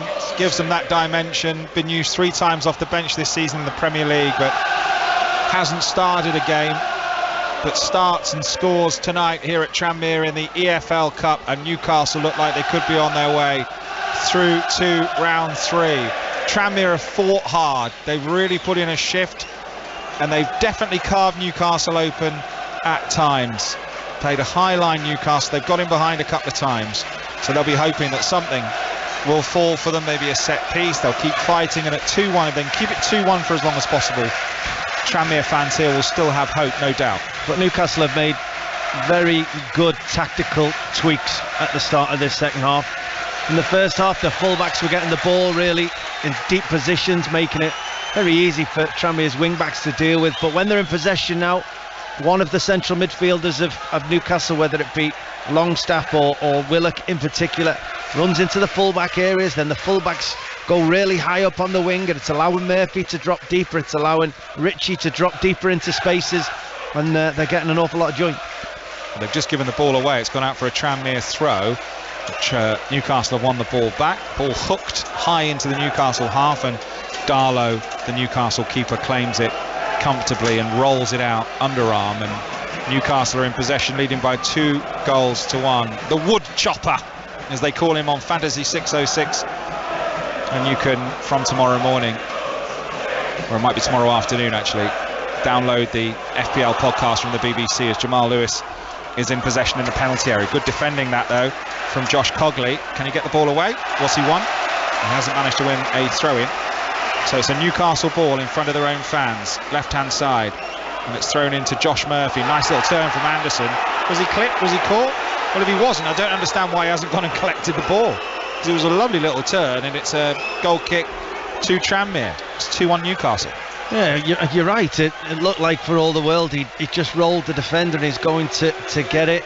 There wasn't a touch. You know, you'd ask questions. He went down a little theatrically, I must say. The referee was right on cue to make that decision and call it as he saw it. But it was a good bit of play again from Newcastle, getting joy in the wide areas. You are right about Trippier's delivery. He's delivered 2 corners, they've scored 2 goals. He came on as a substitute. I mean, he's just massive for them, and 2 of Newcastle's January signings combining. Ball chipped forward looking for Nolan, former Ipswich midfielder. Struggled with fitness, couldn't get a kick at Bristol Rovers last season and had injuries, but they know they've got a player on their hands at 30 years of age if they can keep him fit in League 2, and he's had a decent game tonight. But Newcastle are in possession, and Trippier's flying away down the right hand side as Newcastle are in possession. They've slipped it inside though and lost their momentum. Willock, now Longstaff in the centre of the pitch, halfway inside the Tranmere half. They've moved it to the left to Jamal Lewis, into the feet of the goal scorer Wood. Nice little ball through the legs of the defender, back to Lewis, who checks, gets it back to Anderson. Newcastle in possession, playing it around nicely. They've got 3 in the penalty area waiting for a ball. There's a little reverse pass. Ritchie chops it back. Chance here for Newcastle. Still not cleared by Tranmere. Should be now though on the far side with Ethan Bristow, who's going to clear long down the line, and he'll try and set away Kane Hemmings. Can they win the recycled ball? They can't. Newcastle there again. They look like a different team in the second half so far, Leon. You're absolutely right. Yeah, they look like they're enjoying themselves. They look like they all want to take the ball. They look like they all want to make runs in behind. And again, I know I'm repeating myself, but it's in the wide areas. Jamal Lascelles is playing. Lewis is playing really high up the left-hand side. Anderson's dropping into great spaces. He's had a big influence on this game. Longstaff keeps coming into that left-back position, just allowing the real big overload, especially on this left side of the field. I think they might have to take Jamal Lascelles off here at some stage, because he's still bleeding from his nose, and the referee's just had to stop the game to get the doctor and the physio on again to put more cotton wool or cloth or whatever it is. After he scored the goal, Jamal Lascelles, he ran over to the touchline to get them to put another plug up his nose. He took a real knock from Kane Hemmings in the first half. So John Nolan's going to come off. He hasn't got the minutes in his legs, and he's going to be replaced.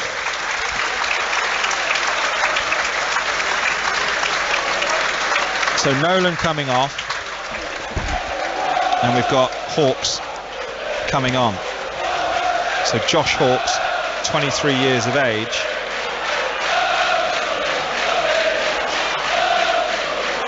Wearing number 15. So Hawks on. It's on there. Been at Sunderland. And they'll just tweak the formation, Tranmere, will they, do you think, Leon? Possibly. I think they need to go in search of that goal now, obviously. I think they'll maybe put Hawks close to the strikers if they can try and get him far up the field. They do need to figure out a way of linking up the midfield to the strikers again. As they've got deeper and deeper in this second half, it's been a lot harder to first of all pick the ball up, but second of all, once they've done that, to make a pass and to keep the ball. That first pass is always crucial. If you can make a good first pass and retain possession, then Newcastle have to start retreating. At the moment, as soon as they win the ball back, they're not able to keep the ball. Newcastle are able to get it back very, very quickly and start more attacks. So it looks like Hawks is going to play. He can play up the front, Hawks, but it looks like he's going to play just in behind the front two of Nevitt and Hemmings. So they're going to have a crack. Mickey Mellon said, let's throw on an attacking player, let's have a go. And that's exactly what he's done. So Willock's got it 30 yards from goal, checks back with a little Cruyff and gets it out on the left to Lewis, who puts a ball in, cleared away partially with his left foot on the far side by Ethan Bristow. Sign from Reading. Had 11 appearances for Reading. St Kitts and Nevis under 20. Ethan Bristow. Quite impressed with him tonight. And Newcastle are in possession in centre field with Paul Dummett and now Lascelles, who had to come off to come back on again, and now a ball through towards Josh Murphy. Murphy on the right hand side puts in a cross. It's blocked by Jameson, who's up but he's limping. Throw in for Newcastle by the corner flag on the far side. Ritchie with a good looking ball in, and thank goodness for Tranmere that Josh Cogley read the danger and got in between the two Newcastle players in the penalty area, managed to head it away bravely. But Newcastle got it back. Lovely skill, good challenge by Byrne, hacked away by Bristow for Tranmere towards Kane Hemmings. Doesn't get any change out of Paul Dummett though, goes back to Carl Darlow. Yeah, two very good bits of defending, first by Cogley and then by Byrne.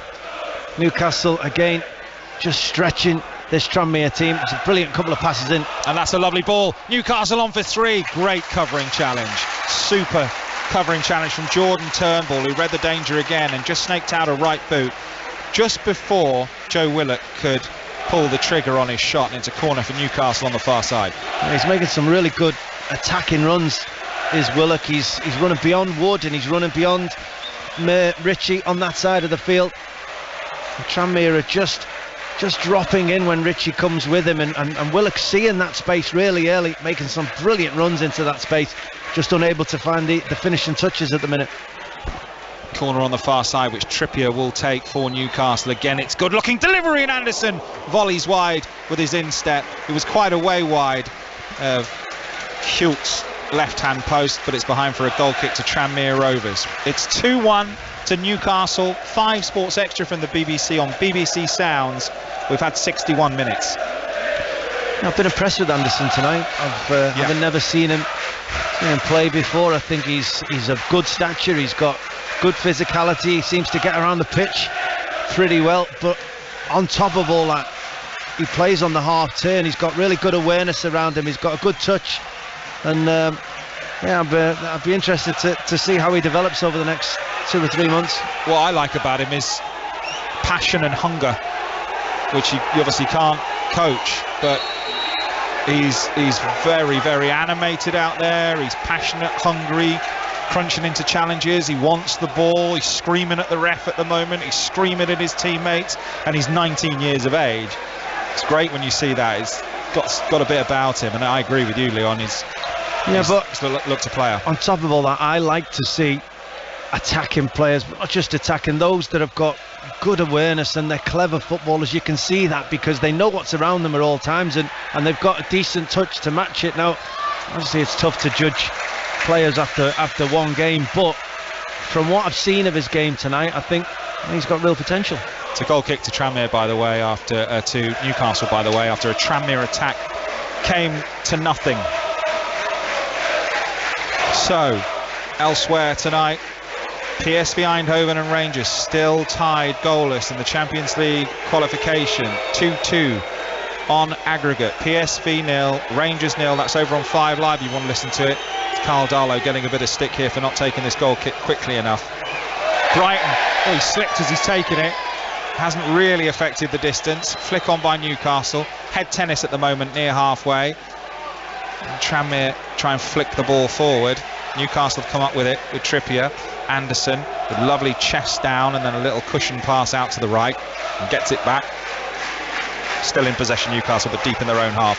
Brighton are leading at Forest Green by 2-0. Leeds are now 3-1 up against Barnsley, and Click has scored 2 in that game for Leeds, and Wickham are drawing 1-1 with Bristol City. 5 Sports Extra bring you commentary of this one tonight. 27 minutes plus added time. Added time as in stoppage time, but we'll have no extra time tonight, by the way.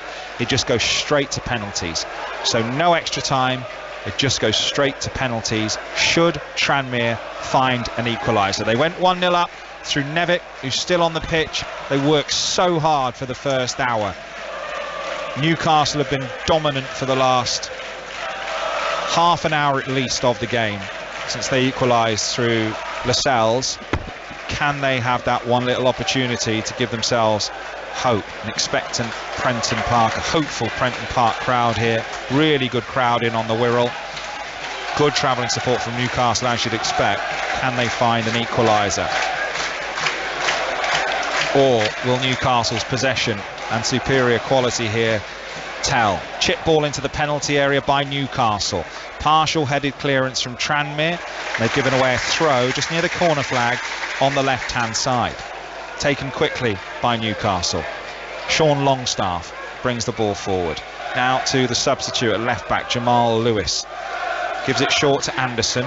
Now to Joe Willock in the centre of the pitch. Now Ritchie, who does like a shot from distance, urged to shoot by the away support, but he's gone wide. And they'll build carefully. Ritchie with a little 1-2 with, well, not a 1-2, but a little pass into the feet by Josh Murphy, but it was just under hit, or the run wasn't quite the right angle, and Tranmere managed to clear the ball away. But they can't keep the ball at the moment, Tranmere, for any sustained period, and Newcastle are just knocking it about at will at present. It's 2-1 to Newcastle.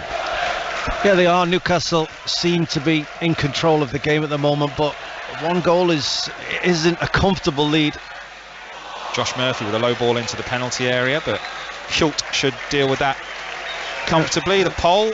Yeah, he does, but again, good run from deep from Murphy into the wide area, straight pass, angled run, managing to get down the side of that Tranmere penalty area. But Newcastle need to get that second goal. It's just becoming a little bit easy for them, and what can happen is you just fall into a false sense of security. You feel like you're in control of the game, and if they allow this to drift, and they allow this to get to the 75th, 80th minute with 1 goal in it, despite how they've felt in control of that game in a cup game, last 10 minutes, and there's only 1 goal in it, Tranmere will feel they can get back into the game.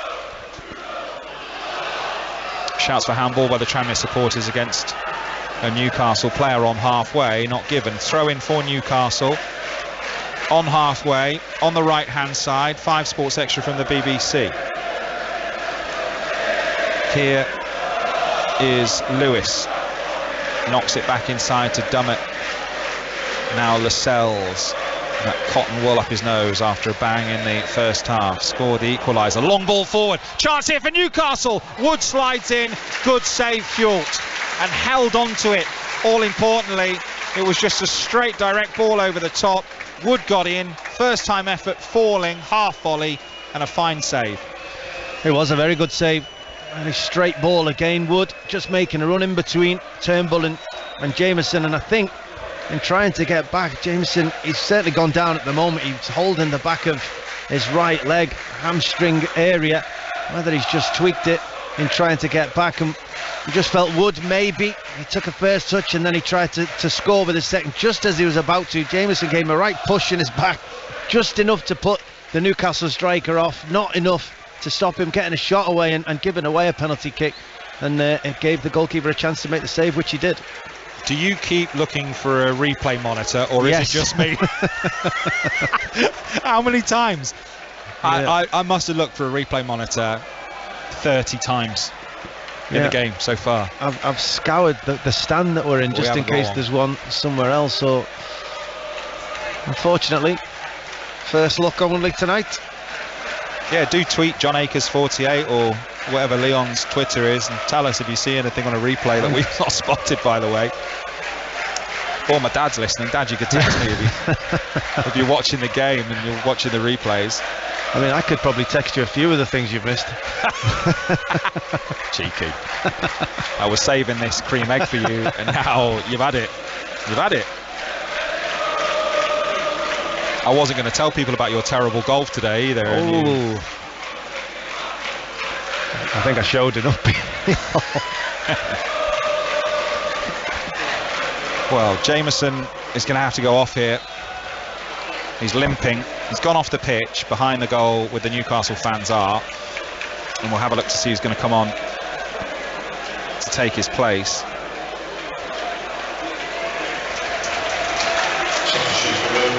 Replacing number 18, Jameson.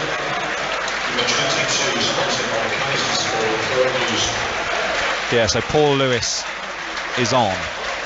So he is a midfielder. So I think they might well put Bristow at left centre back where Jameson was playing. Turnbull and Byrne will play there. We'll see. Let's have a look in a second. Well, they've got options. They could just go to a back four as well. So Lascelles has gone off. Lascelles with his nose bleeding, and Botman has come on, Sven Botman, and Joe Linton has come on, or is coming on, for Joe Willock. Joe Willock, who's the only player to have played against Manchester City, started against Manchester City, I should say, on Sunday in that 3-3, and he looked sharp, Joe Willock. Made a terrific impact, didn't he, when he arrived on loan from Arsenal. Scored 8 goals, massive for them staying up, and then signed and scored a couple last season, but has had a good start to the season for Newcastle in midfield. Long ball from Tranmere. Can they find an equaliser? Newcastle lead 2-1. It's with their goal scorer, Nevitt. It's been pushed out for a throw-in to Tranmere, level with the penalty spot, right-hand side. 20 minutes plus added time to go. Tranmere 1, Newcastle 2 under the lights at Prenton Park. EFL Cup round 2. Long throw then from Tranmere will be taken by Josh Cogley. He's got the Rory Delap towel out. He's given it a dust off. There are 6 Tranmere players in the penalty area for this long throw. In it comes to the near post. Good looking flick on, but headed away by Matt Ritchie for Newcastle. Good play from Tranmere to come off a Tranmere player though, and it will be a throw in to Newcastle on the left hand side. That sustained possession is so difficult, isn't it, when you're playing against the athletes and the player with the skill that these Newcastle players have got, just to have any time on the ball. Yeah, it is, but you know, when you're a team like Tranmere, they've ratted around and they've managed to get the ball, and O'Connor's got it for them in midfield, and now they will try and keep the ball as Turnbull goes left to Bristow, knocks a long ball forward, charge down, goal kick for Newcastle as Newcastle cleared the ball away, ricocheted off the legs. Yeah, well, when you're a team like Tranmere, I was going to say, your sustained pressure sometimes comes from pressures, and it comes from territory, and it comes from it, or not necessarily coming from sustained possession in Newcastle's half. They've just had a long throw in, it got flicked on, it got cleared. That's when you win the second ball, you keep it alive, you move the ball wide, you get a crossing, then you win second balls again. Or as they've done on that occasion, they force Newcastle backwards because of pressure. That's what Tranmere can do. They have to sustain attacks in a different way than Newcastle are. They have to win second balls.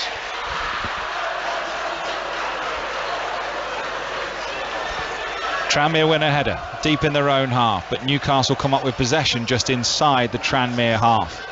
Here is Anderson, 19-year-old, drifts forward with the ball but checks, goes back. He had 5 players ahead of him, including Joe Linton, one of those substitutes who's just dropped in to midfield. Looks like they're going to break that transfer record, Newcastle, that they paid 40 million for Joe Linton, who just wins a header by signing Alexander Isak for around £58 million, we understand, from Real Sociedad, 6'4", 22 years of age. The ball played forward by Newcastle comes off the legs of Anderson. It'll be a goal kick for Tranmere Rovers, and it's 2-1 Newcastle. 18 minutes to go. You wonder what Newcastle fans think. You know, that you mentioned that previous was Joel Linton, who didn't have a great start, wasn't the striker they thought he was going to be, hasn't scored the goals they thought he's going to be, but turned into a really good midfielder for the team. And you wonder how they feel. Would they have an opinion about just having success, or does this signing need to score the goals? Does this signing need to take them to the next level? Yeah, it's not over the line yet, but widely reported. Let's just say that, the Swede. It is amazing what they've done with Joel Linton. And what a player he looks in midfield. Just looking at those stats, that when he and Bruno Guimaraes play, the win percentages, what they are compared with when they don't. He's just been absolutely crucial for them in there. Ball forward from Tranmere. Away goes Nevitt, chasing after it. Puts the defender under a bit of pressure there, Botman. And he's skied it, the goalkeeper Darlow, and Tranmere had a corner. It's this kind of opportunity. Only one goal in it. 16 minutes plus added time remaining, Leon Osman, where they've got to find something, have a bit of luck. Yeah, that's it. I said if they can get to 75 minutes, Tranmere with only one goal in it, Newcastle would have felt they're in control of the game. But suddenly, you know, that was a really poor ball from Botman back to Darlow. Really made him deal with that knee height 6 yards out. And Tranmere have a corner. Corner from the left-hand side. The Kop urging the ball into the goal. To the far post. They've won the header. Was that handball? It looked like it could have been. The referee's going to have a chat with his assistant, but by the byline, the assistant's flag stays down. That was a huge shout. It's one of those where the player leant towards it, but it was probably shoulder or chest. Yeah, I think it was underneath the arm. I thought it was just about chest. No surprise to see and hear the screams of the Tranmere fans, but the assistant was looking right at it, and he had the same opinion. Long throw though for Tranmere. In it comes to the near post. Oh, it's bounced. Header goes in from Tranmere, but the referee spotted an infringement, and it'll be a free kick to Newcastle inside their own penalty area. Yeah, it's difficult to see from all the way up here when there's so many bodies in such a close space. Who actually gave that foul away? The referee certainly blew his whistle early. He thought he'd seen something, but you know, they just cause a little bit of mayhem in there, Tranmere, getting bodies forward, getting people around it, trying to get flick-ons, and as you say, when you're 8 yards out from goal, anything can happen. Joel Linton for Newcastle. Good challenge by McClear for Tranmere. And then he's fouled, and it's a free kick to Tranmere, and they're just having a little period of possession and a few attacks here, Tranmere.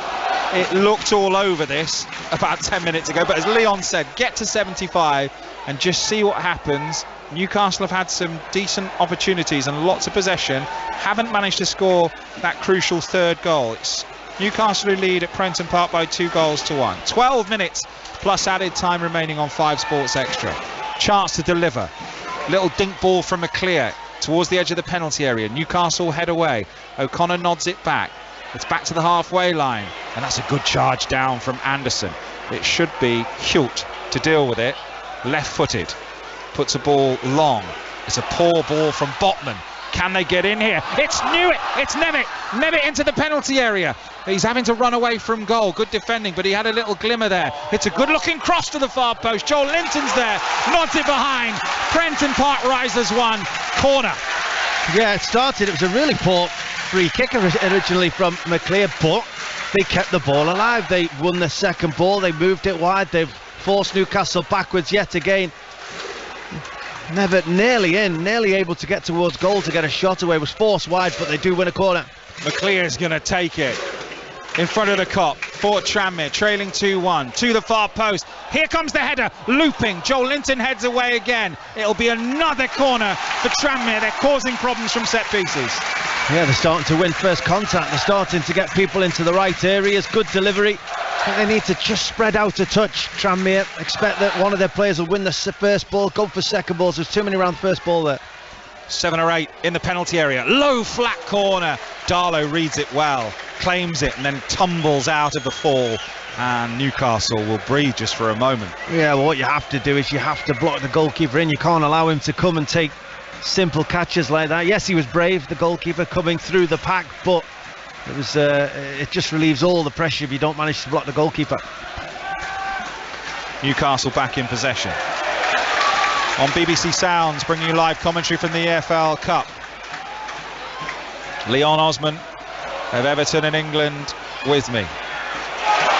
Good challenge in midfield. Tranmere are away with Kane Hemmings down the left-hand side. He has got support outside him. Cross into the penalty area, misses everyone. And it's one of those. Darlow had to read it. He saw it late and he's claimed it. First bounce away to his left-hand side on the edge of his own 6-yard box. Yeah, it was a really good ball in from Hawks. He's over on that left-hand side. He cut onto his right foot and whipped it, and as he's done all night, never running beyond the Newcastle central defender, stretching a foot, trying to get onto it, and it made Darlow take his eyes off it momentarily, but just enough to keep hold of the ball. And suddenly Newcastle aren't keeping hold of the ball like they were. They've just launched one long, it's bounced once and gone into the arms of the Tranmere goalkeeper.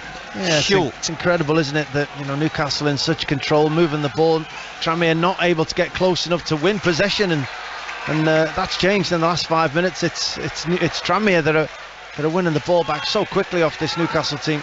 It's a really good cup tie right now. Newcastle leading by 2-1, but Tranmere are very much in this. Tranmere 1, Newcastle 2. We've got 10 minutes plus added time remaining. No extra time, it will go straight to penalty should Tranmere find an equaliser. Botman heads out to the right-hand side. He's looked like he's taken a while to just get used to the pace of the game, Botman, since he came on as a substitute for Lascelles. But it will be a throw-in for Newcastle on the right-hand side. Trippier's going to take it. Trippier set up both goals for Newcastle after he came on as a substitute for Kraft in the first half. I saw a Newcastle fan tweet that he still has to pinch himself that Kieran Trippier plays for Newcastle United.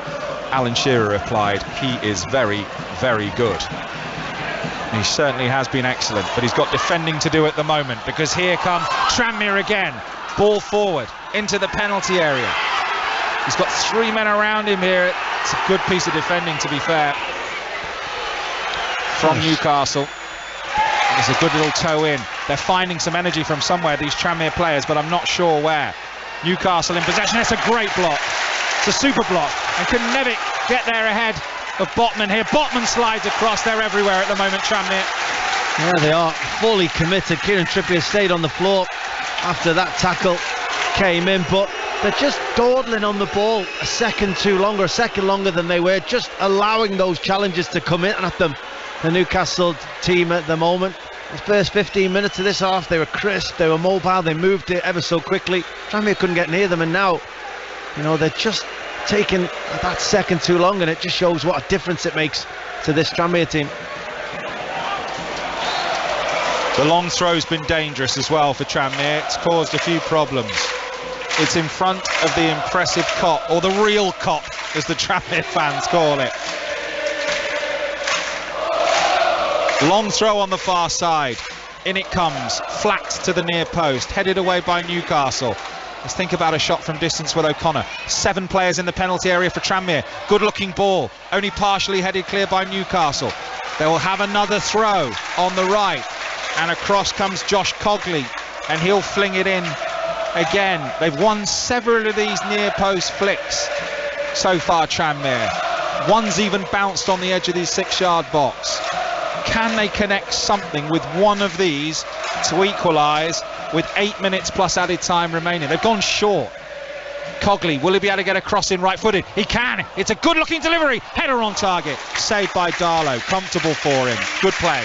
Yeah, it was a good bit of play. Tranmere realising Newcastle had backed into the penalty area, expecting that long throw. Cogley took a short one, got it back. Put a good delivery into the penalty area, but it was always a difficult one for Turnbull. He was probably 14, 15 yards out, backing away. Met it very well, put decent power on it, but goalkeeper comfortable save. They've got some space here, Newcastle, attacking from right to left. Anderson gets the ball out to the left-hand side to Jamal Lewis. Lewis goes back inside. and finds Josh Murphy. Joe Linton has to check, turn away. They need a spell of sustained possession, Newcastle. They've been under the cosh for the last 10 minutes. Jamal Lewis forced back again. I don't know where they're finding this energy from, but Kane Hemmings, the captain, is charging at Carl Darlow. They've used so much energy. 17th in League Two. It's been a poor start to the season. Spoke to a Tranmere fan at half-time who said, I just don't know where they found this performance from. It's offside against Nevitt. He wouldn't have got there anyway. Nevitt, the goal scorer for Tranmere, and it's a free kick to Newcastle United. They just haven't seen it in League Two so far this season. They've really raised their game against the Premier League side here tonight, and Newcastle are about to make another change. Leon Osmond's with me. Well, Mickey Mellon will hope that this gives his Tranmere team a boost to show that the levels they can play at, they compete with a Premier League team tonight, that, you know, they've caused them problems, they've defended well, they've got close, they've made tackles, and if they can do that against Premier League teams, I'm sure he'll be hoping they can do that in their current league. Newcastle are going to bring Bruno on. I imagine they were hoping that they wouldn't need to bring him on. Joel Linton in possession. Square ball into the feet of Ritchie. He's playing central midfield. Ball slid forward towards Josh Murphy. Back to goal. Ritchie. Nice one-touch football. Newcastle with their best attack in a while. Can Tranmere defend the attack? They have. Very, very good play. That's excellent. It's been shepherded out by, I think it was Paul Lewis, the substitute. And here we go with the change.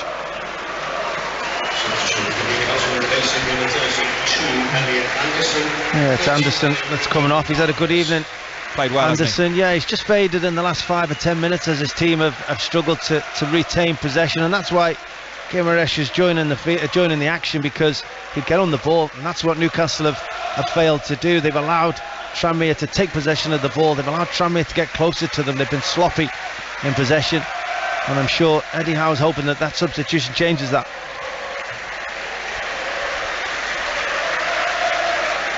Goal kick for Tranmere, headed back into the Tranmere half by Newcastle, picked up again by Hult, the Polish Tranmere goalkeeper.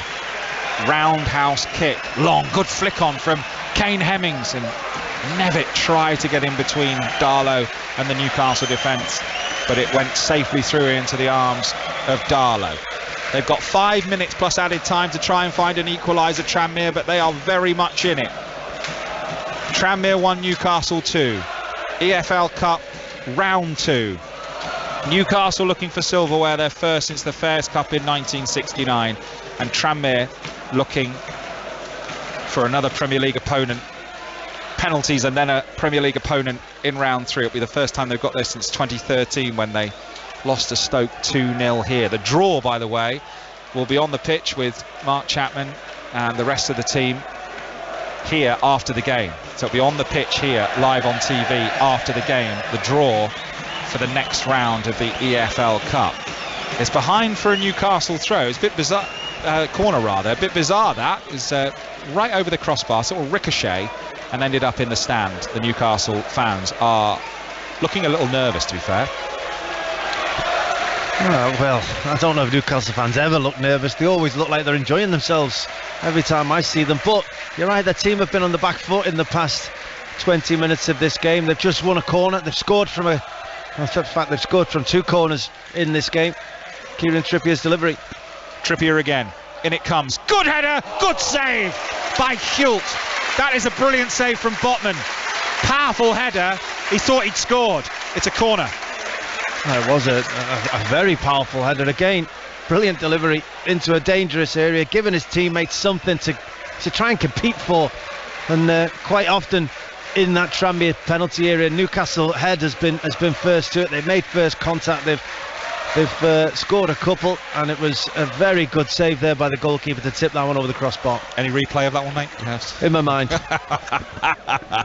Corner then for Newcastle, swung in, headed away by Tranmere, only to the edge of the penalty area. Nice touch from Hawks. Newcastle through Josh Murphy, play a ball out to the right hand side. It's a good sliding challenge, but it'll be a goal kick for Tranmere.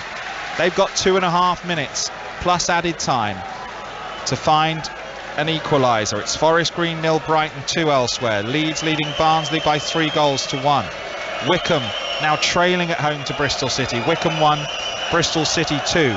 Wilson has scored Bristol City's second. Flick on 1 by Kane Hemmings for Tranmere. Doesn't find Nevitt, who was trying to break beyond the Newcastle backline. Tranmere recycle it, get a ball forward. Can't quite bring it under control. The substitute, Paul Lewis, and it's out for a throw into Newcastle, left-hand side. Tranmere 1, Newcastle 2 on BBC Sounds. Well, they just need that one chance, though. I think Tranmere, whether they take it or not, you know, is up to them. Quite often you will get that chance, but they just need to believe they've gone a bit more direct in the last 5 minutes or so. I think Hemmings has won his fair share. Nevitt's not been able to get on to the end of that flick on, and I think they're going to have to gamble, get more players around him. Throw in for Tranmere. Botman felt he was pushed in the back, but it's a throw in on the far side for the home side. On the far side for the home side, yeah, that makes sense. Chip forward. Been a long night. Chip forward. Newcastle in possession. Tranmere smashing the ball against the legs of a Newcastle player in midfield. Back it goes to the goalkeeper, Hult, left-footed, who chips one to the halfway line. Who's going to come up with the second ball here? Witzer with Jordan Turnbull, who was composed on the ball but needed to get a hurry on, and he did. Long ball forward. Newcastle win possession. Chip ball forward from Bruno Guimaraes, who's just gone straight through to the Tranmere goalkeeper, who bowls it out overarm to Ethan Bristow, who's got a hurry on down the left-hand side, deep into the Newcastle half. His cross into the penalty area is headed away. Can they keep it in? No, it's a throw in to Tranmere near the halfway line on the left-hand side. Tranmere 1, Newcastle 2. We'll wait to see how much added time we've got at the end of the game. There'll be no extra time. It's straight to penalties. Tranmere, can they find a goal? Newcastle are in possession at the moment with Joel Linton. Joel Linton going down the left-hand side. Jamal Lewis is ahead of him. 6 minutes of added time we've got. Joel Linton in possession for Newcastle still. Lays the ball back to Trippier. 6 minutes of added time is announced, and it just gets the Prenton Park crowd going a little bit. But Newcastle at the moment have got comfortable possession right where they want it, deep in Tranmere territory. They must be out on their feet at the moment, these Tranmere players. Yeah, and that's great experience from Kieran Trippier, just trying to slow the game down, realising nobody really pressurised him. He didn't need to make an unnecessary pass, he just kept the ball, waited for Guimaraes to come over, waited for Richie to come over, and then tried to just take the sting out of this Tranmere attack a little bit as they do tire towards the end of this game. Good challenge from Cogley. He was in a 50-50 with Sean Longstaff, and then Sean Longstaff decides to go down off the ball just to adjust his shin pad. And we've got Carl Darlow who wants some attention as well. There's also a Newcastle player in the middle of the pitch who's gone down with cramp. It's Dummett. Some of these players without that many minutes in their legs, and they're suddenly falling like flies. Yeah, and they will be feeling it, but you know, them boos rung out because as soon as that ball went out, 3 Newcastle players sat down on the floor in different areas of the field, so you can feel the frustration. But you know, you also understand that Dummett and Longstaff in particular have not had an awful lot of minutes this season. They've been forced to work hard by this Tranmere team, especially in the last 20 minutes. They're just feeling the effects. It's got a slight feeling of Newcastle just trying to see this game out, trying to just make sure they're professional and not quite hanging on as such, but you know, making sure that they don't give Tranmere any opportunity, and that's credit to Tranmere to still be putting Newcastle on the back foot this late in the game. Will Tranmere get one last chance to try and level it up and take it into the lottery of penalties? Their goalkeeper Hult's got a good record. 12-11 they won in the shootout against Accrington in the last round, a 90th minute own goal. So they scored a late goal to make it 2-2 in round 1. Can they score a late equaliser to make it 2-2 in round 2? Newcastle have controlled the game and been the better side. Tranmere have really worked hard and been impressive. There's a cross coming in from the left. Has that gone for a corner? It has. Ethan Bristow just knocked it against the defender, and it spanned really close to the corner flag, and it has dropped out for a corner to Tranmere. The goalkeeper Hultz looking across to the bench to say, shall I go? Shall I go? He's waving. Shall I go up? No, there's still probably 4.5 minutes of added time remaining once we've accounted for the stoppages. In it comes then, the corner for Tranmere. It's bouncing around the penalty area. It goes behind 2 Tranmere players, and it's out for a throw into Newcastle. They felt it got a touch off a Newcastle player. They're surrounding the referee. They are not happy. Oh, they're not happy at all. It looked like it did come off Botman, who got up early, tried to stop Nevitt making contact as he stepped out. And it looked like he did get a touch on the ball to take it away, only the officials didn't seem to see that. And as you said, the Tranmere players remonstrating with the referee there. I can't believe the assistant maybe didn't see it, but he's spoken to the referee and agreed with him on the throw-in for Newcastle. Deep in their own half, but Tranmere will get the ball back on halfway. Turnbull puts a high ball forward, hoping that Hemmings can get hold of it. Did it come off Joel Linton? No. Goal kick for Newcastle. Precious moments for a Tranmere equaliser. Ever way. Yeah, it was good by Joel Linton. They're all the way back into that deep area. Knew Hemmings was charging at him, just got his body in the way, used all of his strength. Knew he just needed to see that ball out and did it comfortably.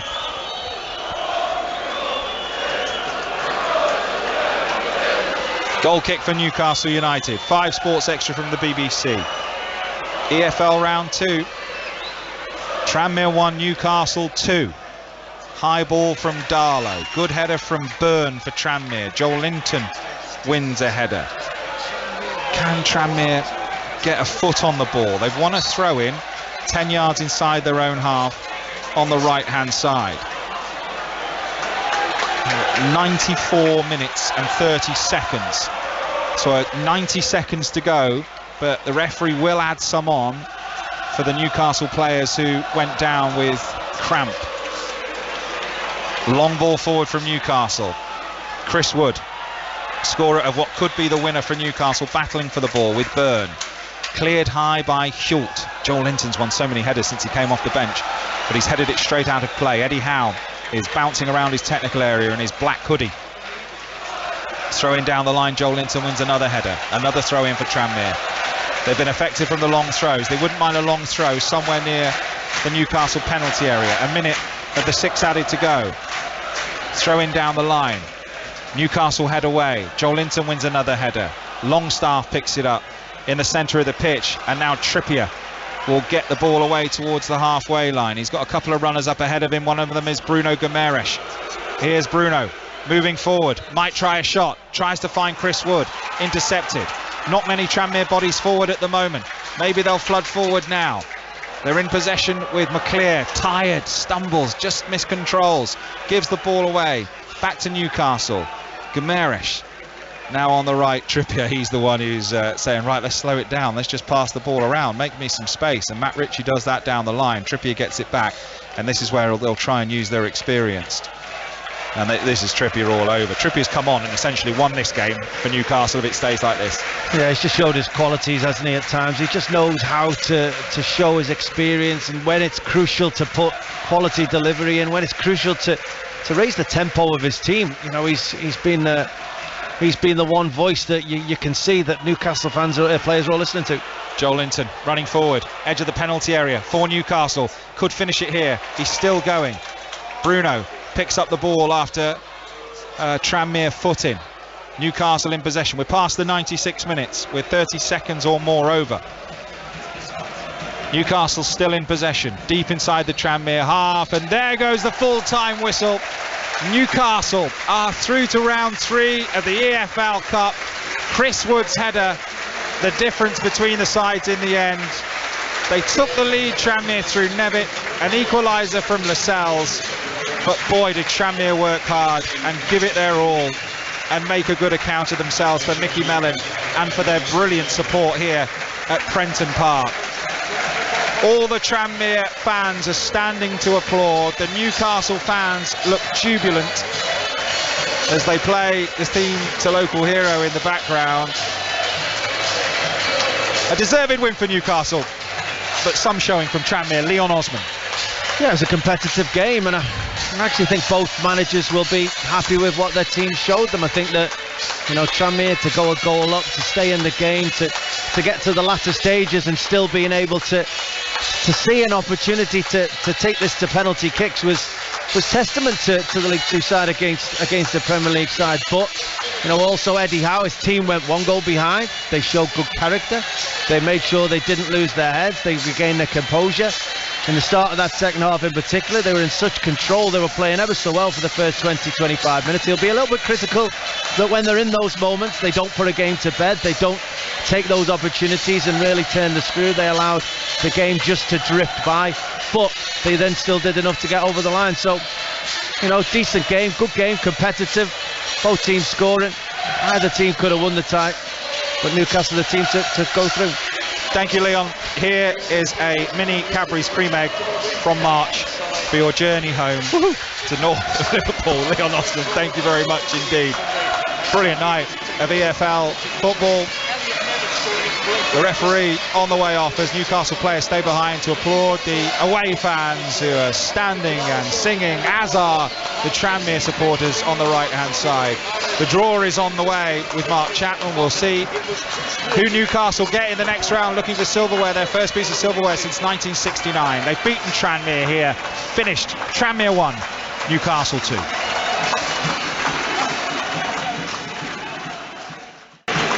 We know our place. It's on the court. Elena Rybakina wins the Wimbledon title. At the wicket. Sophie Love hits that for a sixth crucial boundary for the Welsh five.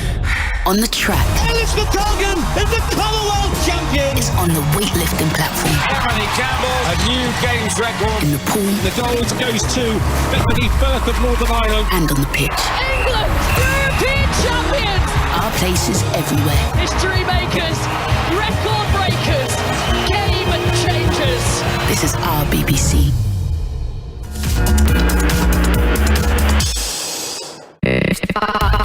Five, Radio 5 Sports Extra. You're listening to BBC Radio 5 Sports Extra. More live sports, pure live sports. As Radio 5 Live brings you one event, Radio 5 Sports Extra brings you another. Live and uninterrupted. Listen using BBC Sounds, both app and online, smart speaker, digital radio and smart TV. Including cricket, athletics, swimming, boxing, Formula 1, rugby league, rugby union, tennis, football. Visit bbc.co.uk/5live for full listings. More live sport, pure live sport. Hear the action on Radio 5 Sports Extra. Sports Extra. Sports Extra.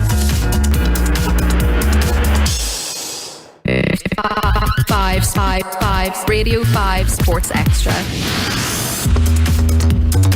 You're listening to BBC Radio 5 Sports Extra. More live sports, pure live sports. As Radio 5 Live brings you one event, Radio 5 Sports Extra brings you another. Live and uninterrupted.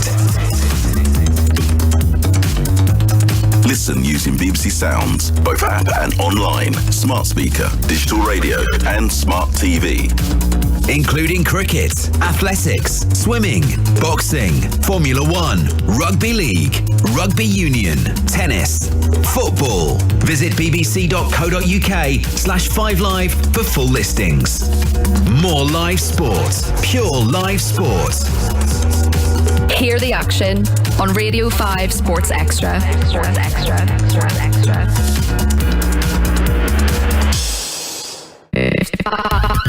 Five. Radio 5 Sports Extra. You're listening to BBC Radio 5 Sports Extra. More live sports, pure live sports. As Radio 5 Live brings you one event, Radio 5 Sports Extra brings you another. Live and uninterrupted. Listen using BBC Sounds, both app and online, smart speaker, digital radio and smart TV. including cricket, athletics, swimming, boxing, Formula 1, rugby league, rugby union, tennis, football. Visit bbc.co.uk/5live for full listings. More live sport, pure live sport. Hear the action on Radio 5 Sports Extra. Sports Extra. Sports Extra.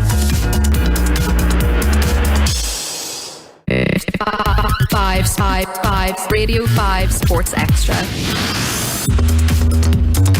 You're listening to BBC Radio 5 Sports Extra. More live sport, pure live sport. As Radio 5 Live brings you one event, Radio 5 Sports Extra brings you another. Live and uninterrupted. Listen using BBC Sounds, both app and online, smart speaker, digital radio and smart TV. Including cricket, athletics, swimming, boxing, Formula 1, rugby league, rugby union, tennis, football. Visit bbc.co.uk/5live for full listings. More live sport, pure live sport. Hear the action on Radio 5 Sports Extra. Sports Extra. Sports Extra.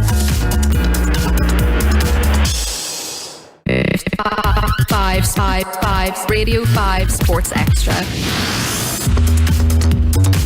You're listening to BBC Radio 5 Sports Extra. More live sport, pure live sport. As Radio 5 Live brings you one event, Radio 5 Sports Extra brings you another. Live and uninterrupted. Listen using BBC Sounds, both app and online, smart speaker, digital radio and smart TV. Including cricket, athletics, swimming, boxing, Formula 1, rugby league, rugby union, tennis, football. Visit bbc.co.uk/5live for full listings. More live sport, pure live sport. Hear the action on Radio 5 Sports Extra. Sports Extra. Sports Extra.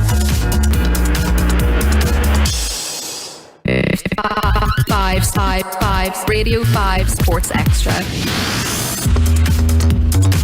You're listening to BBC Radio 5 Sports Extra. More live sport, pure live sport. As Radio 5 Live brings you one event, Radio 5 Sports Extra brings you another. Live and uninterrupted. Listen using BBC Sounds, both app and online, smart speaker, digital radio and smart TV. Including cricket, athletics, swimming, boxing, Formula 1, rugby league, rugby union, tennis, football. Visit bbc.co.uk/5live for full listings. More live sport, pure live sport. Hear the action on Radio 5 Sports Extra. Sports Extra. Sports Extra.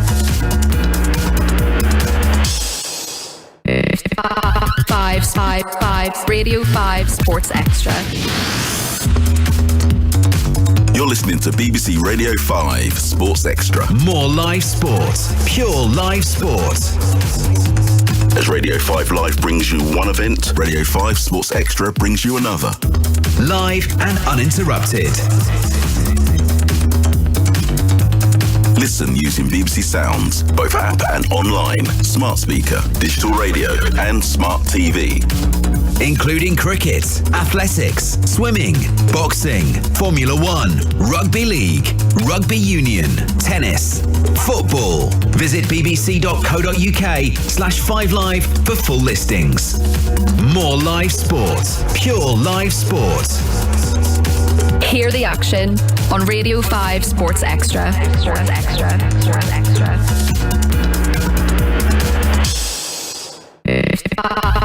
5 Radio 5 Sports Extra. You're listening to BBC Radio 5 Sports Extra. More live sport, pure live sport. As Radio 5 Live brings you one event, Radio 5 Sports Extra brings you another. Live and uninterrupted. Listen using BBC Sounds, both app and online, smart speaker, digital radio and smart TV. Including cricket, athletics, swimming, boxing, Formula 1, rugby league, rugby union, tennis, football. Visit bbc.co.uk/5live for full listings.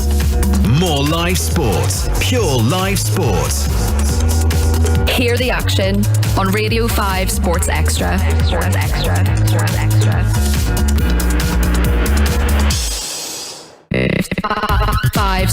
Five, Radio 5 Sports Extra.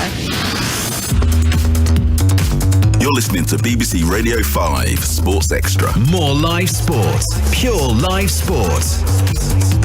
As Radio 5 Live brings you one event, Radio 5 Sports Extra brings you another. Live and uninterrupted. Listen using BBC Sounds, both app and online, smart speaker, digital radio and smart TV. Including cricket, athletics, swimming, boxing, Formula 1, rugby league, rugby union, tennis, football. Visit bbc.co.uk/5live for full listings. More live sport, pure live sport. Hear the action on Radio 5 Sports Extra.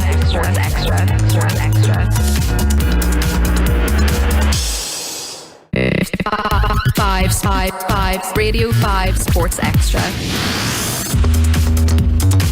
You're listening to BBC Radio 5 Sports Extra. More live sport, pure live sport. As Radio 5 Live brings you one event, Radio 5 Sports Extra brings you another. Live and uninterrupted. Listen using BBC Sounds, both app and online, smart speaker, digital radio and smart TV.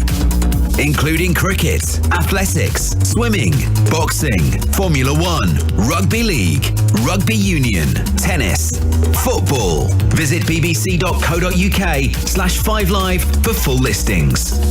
More live sport, pure live sport. Hear the action on Radio 5 Sports Extra.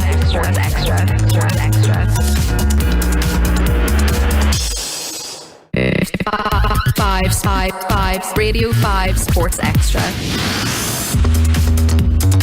You're listening to BBC Radio 5 Sports Extra. More live sport, pure live sport. As Radio 5 Live brings you one event, Radio 5 Sports Extra brings you another. Live and uninterrupted. Listen using BBC Sounds, both app and online, smart speaker, digital radio and smart TV.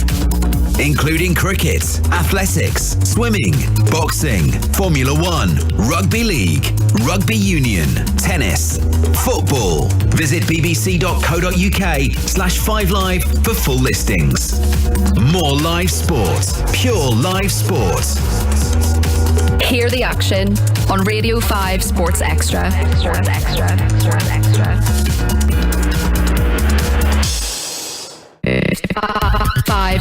Five, Radio 5 Sports Extra. You're listening to BBC Radio 5 Sports Extra. More live sport, pure live sport. As Radio 5 Live brings you one event, Radio 5 Sports Extra brings you another. Live and uninterrupted. Listen using BBC Sounds, both app and online, smart speaker, digital radio and smart TV. Including cricket, athletics, swimming, boxing, Formula 1, rugby league, rugby union, tennis, football. Visit bbc.co.uk/5live for full listings. More live sport, pure live sport. Hear the action on Radio 5 Sports Extra.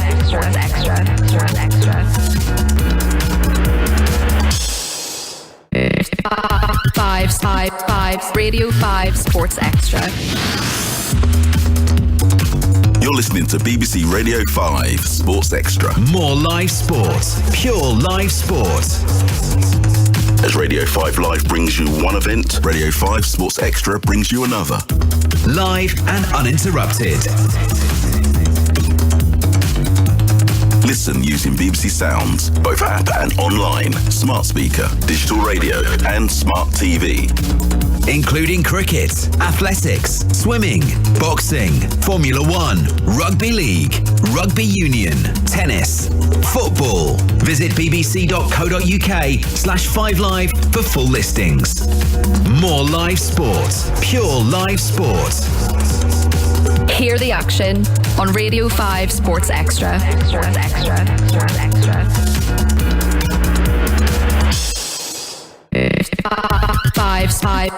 Radio 5 Sports Extra. You're listening to BBC Radio 5 Sports Extra. More live sport, pure live sport. As Radio 5 Live brings you one event, Radio 5 Sports Extra brings you another. Live and uninterrupted. Listen using BBC Sounds, both app and online, smart speaker, digital radio and smart TV. Including cricket, athletics, swimming, boxing, Formula 1, rugby league, rugby union, tennis, football. Visit bbc.co.uk/5live for full listings.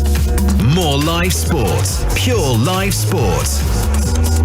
Hear the action on Radio 5 Sports Extra.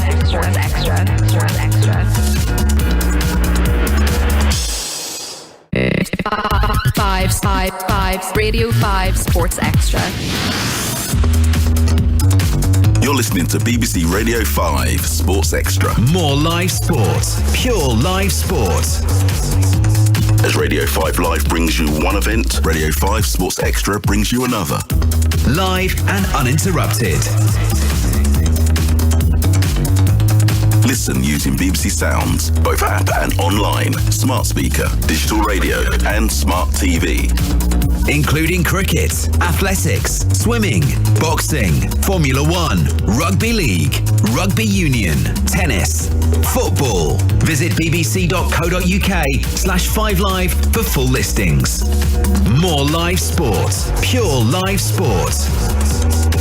Hear the action on Radio 5 Sports Extra.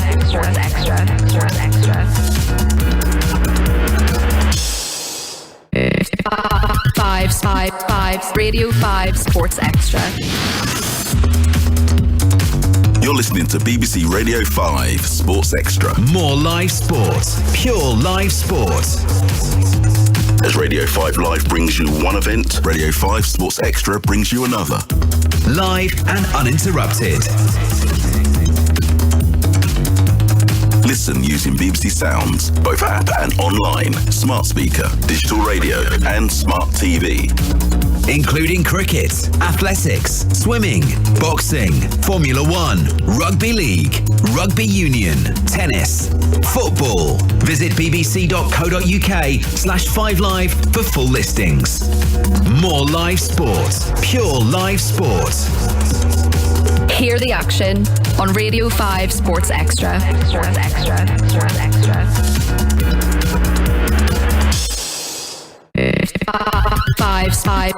Radio 5 Sports Extra. You're listening to BBC Radio 5 Sports Extra. More live sport, pure live sport. As Radio 5 Live brings you one event, Radio 5 Sports Extra brings you another. Live and uninterrupted.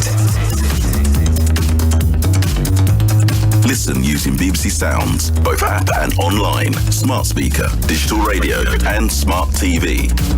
Including cricket, athletics, swimming, boxing, Formula 1, rugby league, rugby union, tennis, football. Visit bbc.co.uk/5live for full listings. More live sport, pure live sport. Hear the action on Radio 5 Sports Extra.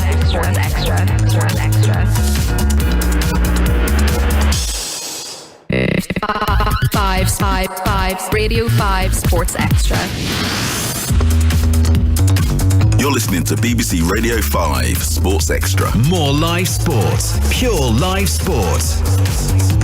As Radio 5 Live brings you one event, Radio 5 Sports Extra brings you another. Live and uninterrupted. Listen using BBC Sounds, both app and online, smart speaker, digital radio and smart TV. Including cricket, athletics, swimming, boxing, Formula 1, rugby league, rugby union, tennis, football. Visit bbc.co.uk/5live for full listings. More live sport, pure live sport. Hear the action on Radio 5 Sports Extra. Sports Extra. Sports Extra.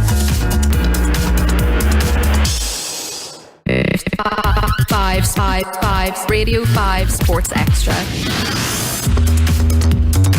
You're listening to BBC Radio 5 Sports Extra. More live sport, pure live sport.